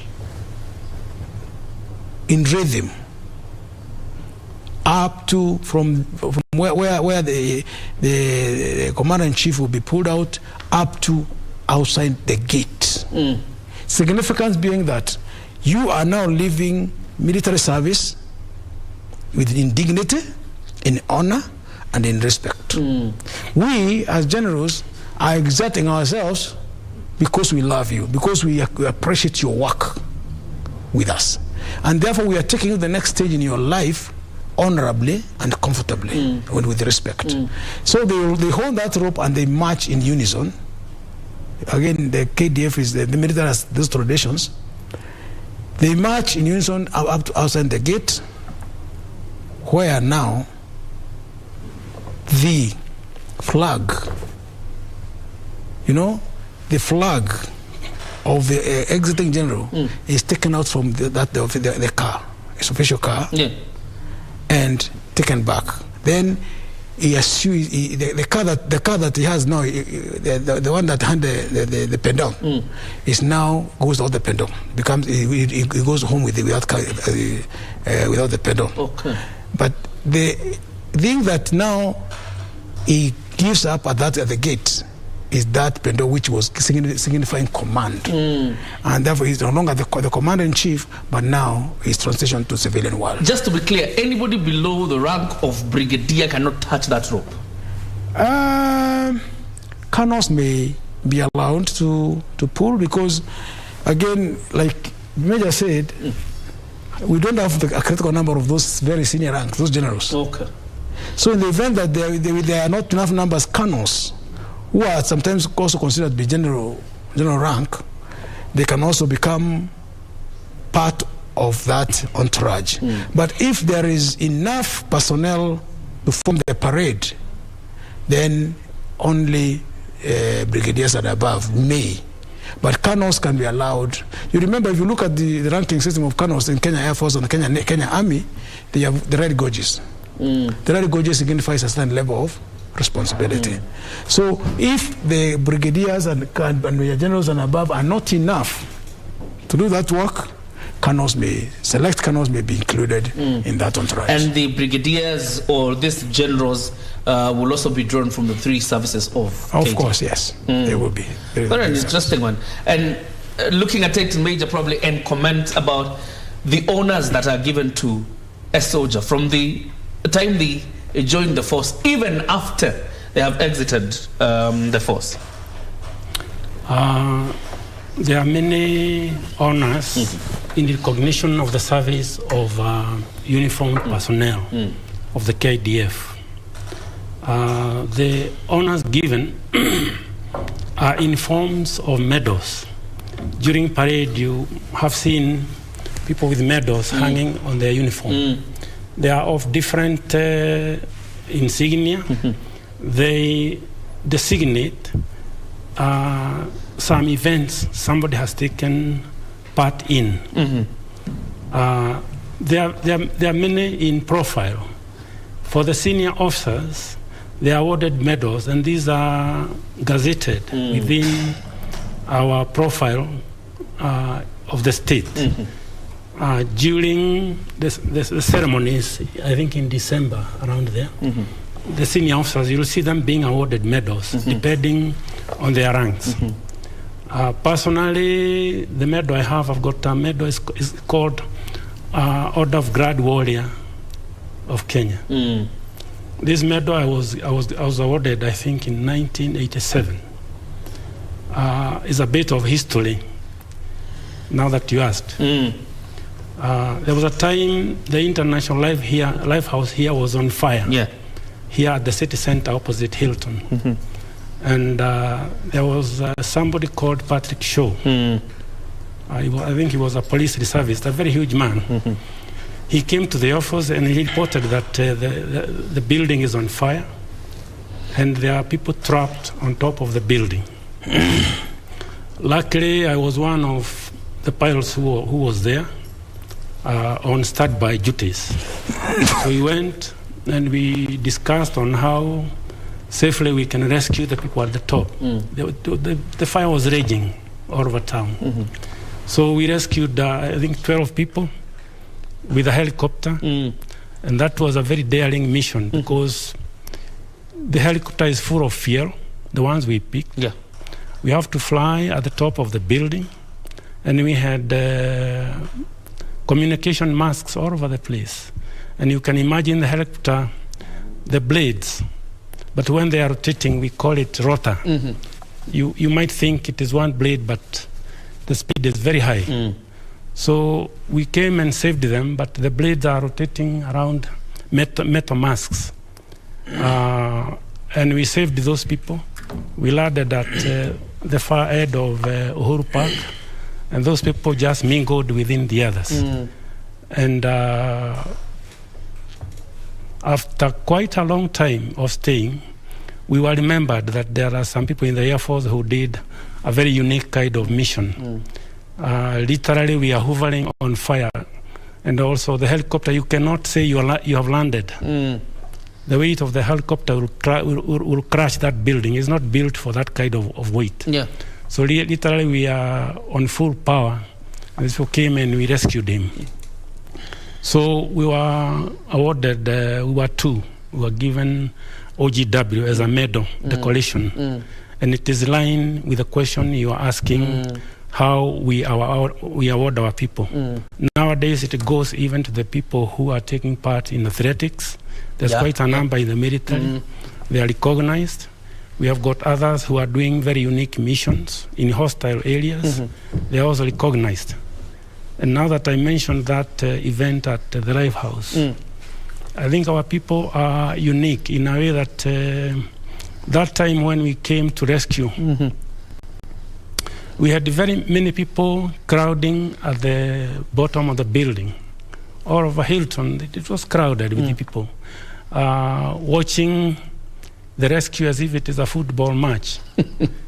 If this aircraft is only God's grace that it never caught fire, because we are literally hovering on fire. If anything happened, we could have lost a lot of people. But I brought it because you mentioned about the decorations. I'm a decorated person. I should have come with my medal here. You should have. You should have. Obviously, there are questions coming in, and we'll be responding to each one of them because of the interest that Kenyans have in their Kenya Defense Forces. There's somebody who's asking here a question. Obviously, it's on succession. Does the president-elect, is he likely to inherit the outgoing President Kenyatta's ADC? Because the gentleman here is the ADC to President Kenyatta. What happens after Tuesday? Let me explain that. The person that stands behind the president, the uniformed officer that stands behind the president, called the AD camp, ADC, is really the symbolic representation of the military at that level. And he has a lot of roles you cannot go into right now. But so the question of whether His Excellency William Samoei Ruto will be inheriting the ADC, on Tuesday there will be a ceremony And part of that ceremony is that shift from the commander-in-chief now to the incoming commander-in-chief. There will be a ceremony where the CDF will hand over the sword to the CNC, current CNC, who then hands over to the incoming CNC. Once that has been done, it signifies handing over of the commander-in-chief authority. You will see something happen there. The ADC will also shift from the current CNC to the incoming CNC. He will shift there, and he will go and stand behind there. But what then happens that in terms of longevity, the incoming commander-in-chief may or may not. You realize that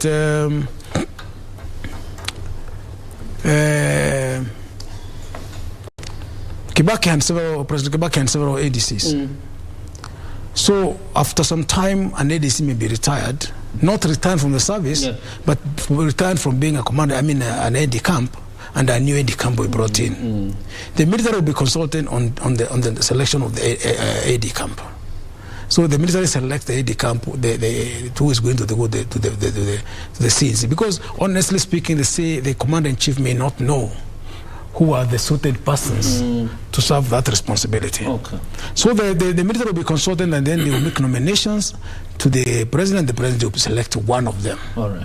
He may decide that he's going to keep the current ADC, although the current ADC right now, there are two.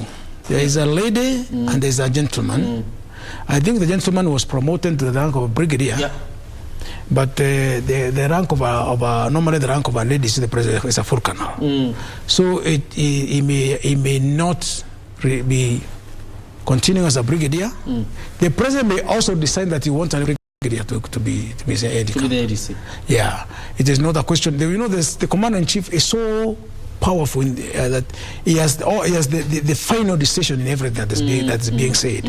So he can decide that I'm going to retain this person, or he can ask the chief of defense forces to give him another person to work with, who is going to be his AD camp. So it's a question that you cannot really be you cannot go firm and say he's going to retain, because it's not a requirement. There's no legal requirement for him to retain. But what is required is that shift on that day from that place, the current commander-in-chief to incoming commander-in-chief. The president, the outgoing commander-in-chief, will still be given somebody from the KDF to go and continue arranging his things for some time until he's now able to transition completely. All right. I think probably he was asking that question in relation to the new army commander. You remember then Lieutenant Colonel Njiru, and I'm careful saying then because he was Lieutenant Colonel, inherited from President Kibaki, and President Uhuru Kenyatta stayed with him for quite some time before he left for training, and now he has assumed the role of army commander. We will talk about the legacy of President Uhuru Kenyatta, because as we talk about this commander-in-chief, it is impossible not to talk about his legacy as commander-in-chief, and in terms of how he's related with the military since he came in. But before we do that, there's a very special role of the Queen, the late Queen Elizabeth. The Kenya Defence Forces, obviously borrowing from the model of the British Army. Tell us about the relationship between Kenya Defence Forces and probably how it is replicated across the Commonwealth and Britain, for example. Kenya Defence Forces, as it is molded, we have borrowed a lot from the British system. And that was initially because they were our colonizers and we took over from them. Currently, we have borrowed from, let me say, from all over the world. We have people trained from all parts of the world. And wherever those people have gone, they come with some traditions. our tradition mainly is inclined to the British system. And the uniform we were wearing in the Air Force, I don't know why I'm referring to Air Force, that is my mother unit. The blue, that is the same worn out, which is dressed in the Royal Air Force. That's where what they wear. And the traditions we have been talking of are almost a carbon copy of what goes on in UK. The navy, the white, that is worn in the Royal Navy. And a lot of our personnel, the initial personnel before I retired, they were trained in UK. Even myself, I trained some time in I attended the colleges there, Royal Air Force Staff College in Bracknell. The Army, majority of our senior people, many retired now. I don't know the current position. They used to go to a military academy. It's called Sandhurst, one of the best, a very good academy. So we have got inclination to the Commonwealth kind of linkage, especially the British. And I think even now we must be having some exchange program whereby our officers will go and learn in other institutions. So we have borrowed a lot from Britain. A lot of it, I cannot say for a long, long time. A lot of our pilots are trained there. A lot of our Army personnel are trained there. The Navy personnel are trained there at the sea. So we have borrowed a lot. And the Queen, being the head of the Commonwealth for a long time, is a lot of respect to her. She is gone now. But there's a lot of respect. And I remember even when we were young, I think that time I'm a slightly older than you. We used to sing the UK national anthem, God Save Our Gracious Queen. Long ago in primary school, we used to sing that song. And we used even to hoist the flag.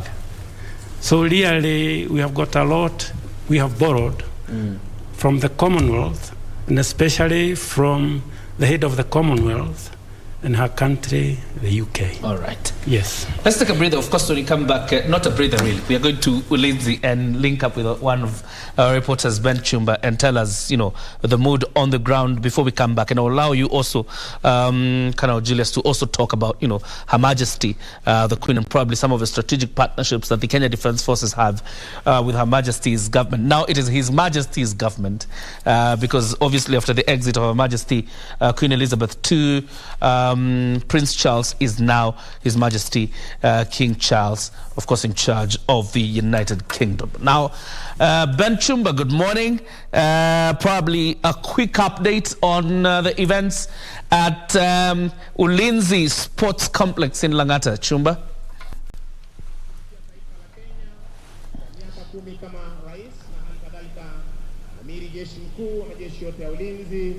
Ya Kenya. Mwenzangu Jacob John Kioria, kweli kabisa maandalizi hapa katika uwanja wa Ulinzi Sports Complex hapa katika eneo la Lang'ata, kaunti ya Nairobi imekamilika. Sasa kinachosubiriwa ni Rais Uhuru Kenyatta kuweza kuwasili katika uwanja huu.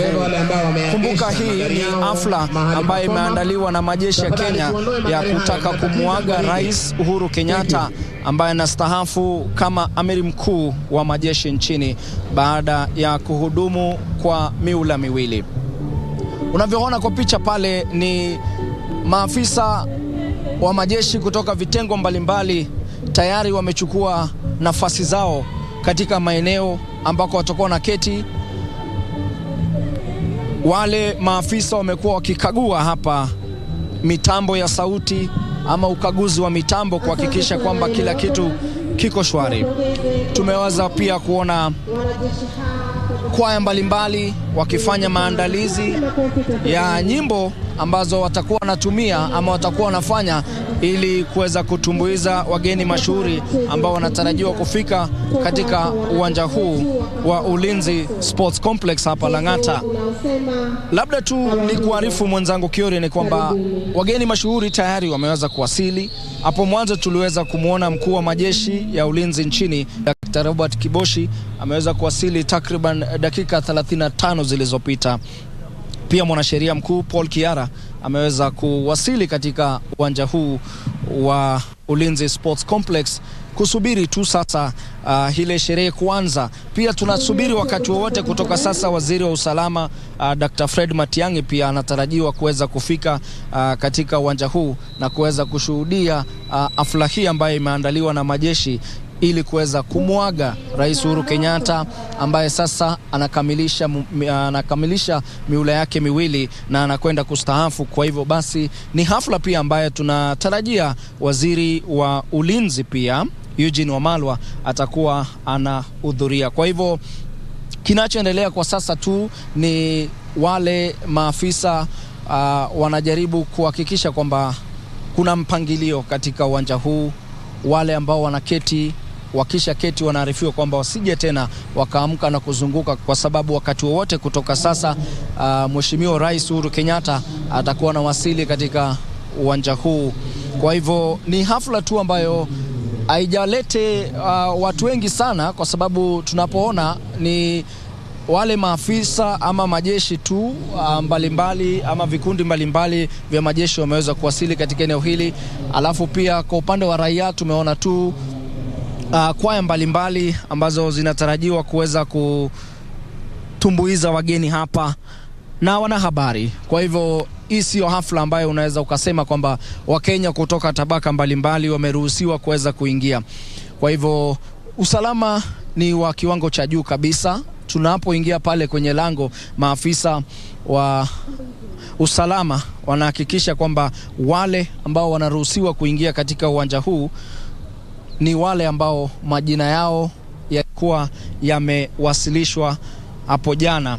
Kwa hivyo ulinzi ni wa kiwango cha juu kabisa hapa. Na kumbuka tu labda mwenzangu Kiori ni kwamba katika hafla hii tunatarajia masala mbalimbali. Tunatarajia majeshi wataweza kufanya maandalizi yao katika njia yao ya kabamba ambayo huwa tunaelewa, na pia tunaweza kushuhudia pia Rais Uhuru Kenyatta ambaye atakuwa anatoa hotuba pia kwa taifa, ama pia atakuwa anatoa hotuba tu kuhusu ambazo ulinzi ama maafisa wa ulinzi nchini wameweza kufikia katika kulinda taifa la Kenya. Alafu pia ataweza kukagua gwaride ambayo itakuwa ni mojawapo ya mipangilio ambayo ipo katika ratiba ambayo nimeweza kuona. Na hii si jambo la kwanza kufanyika. Itakumbuka kwamba mwaka 2013 mwenda zake rais mstaafu Kibaki pia aliweza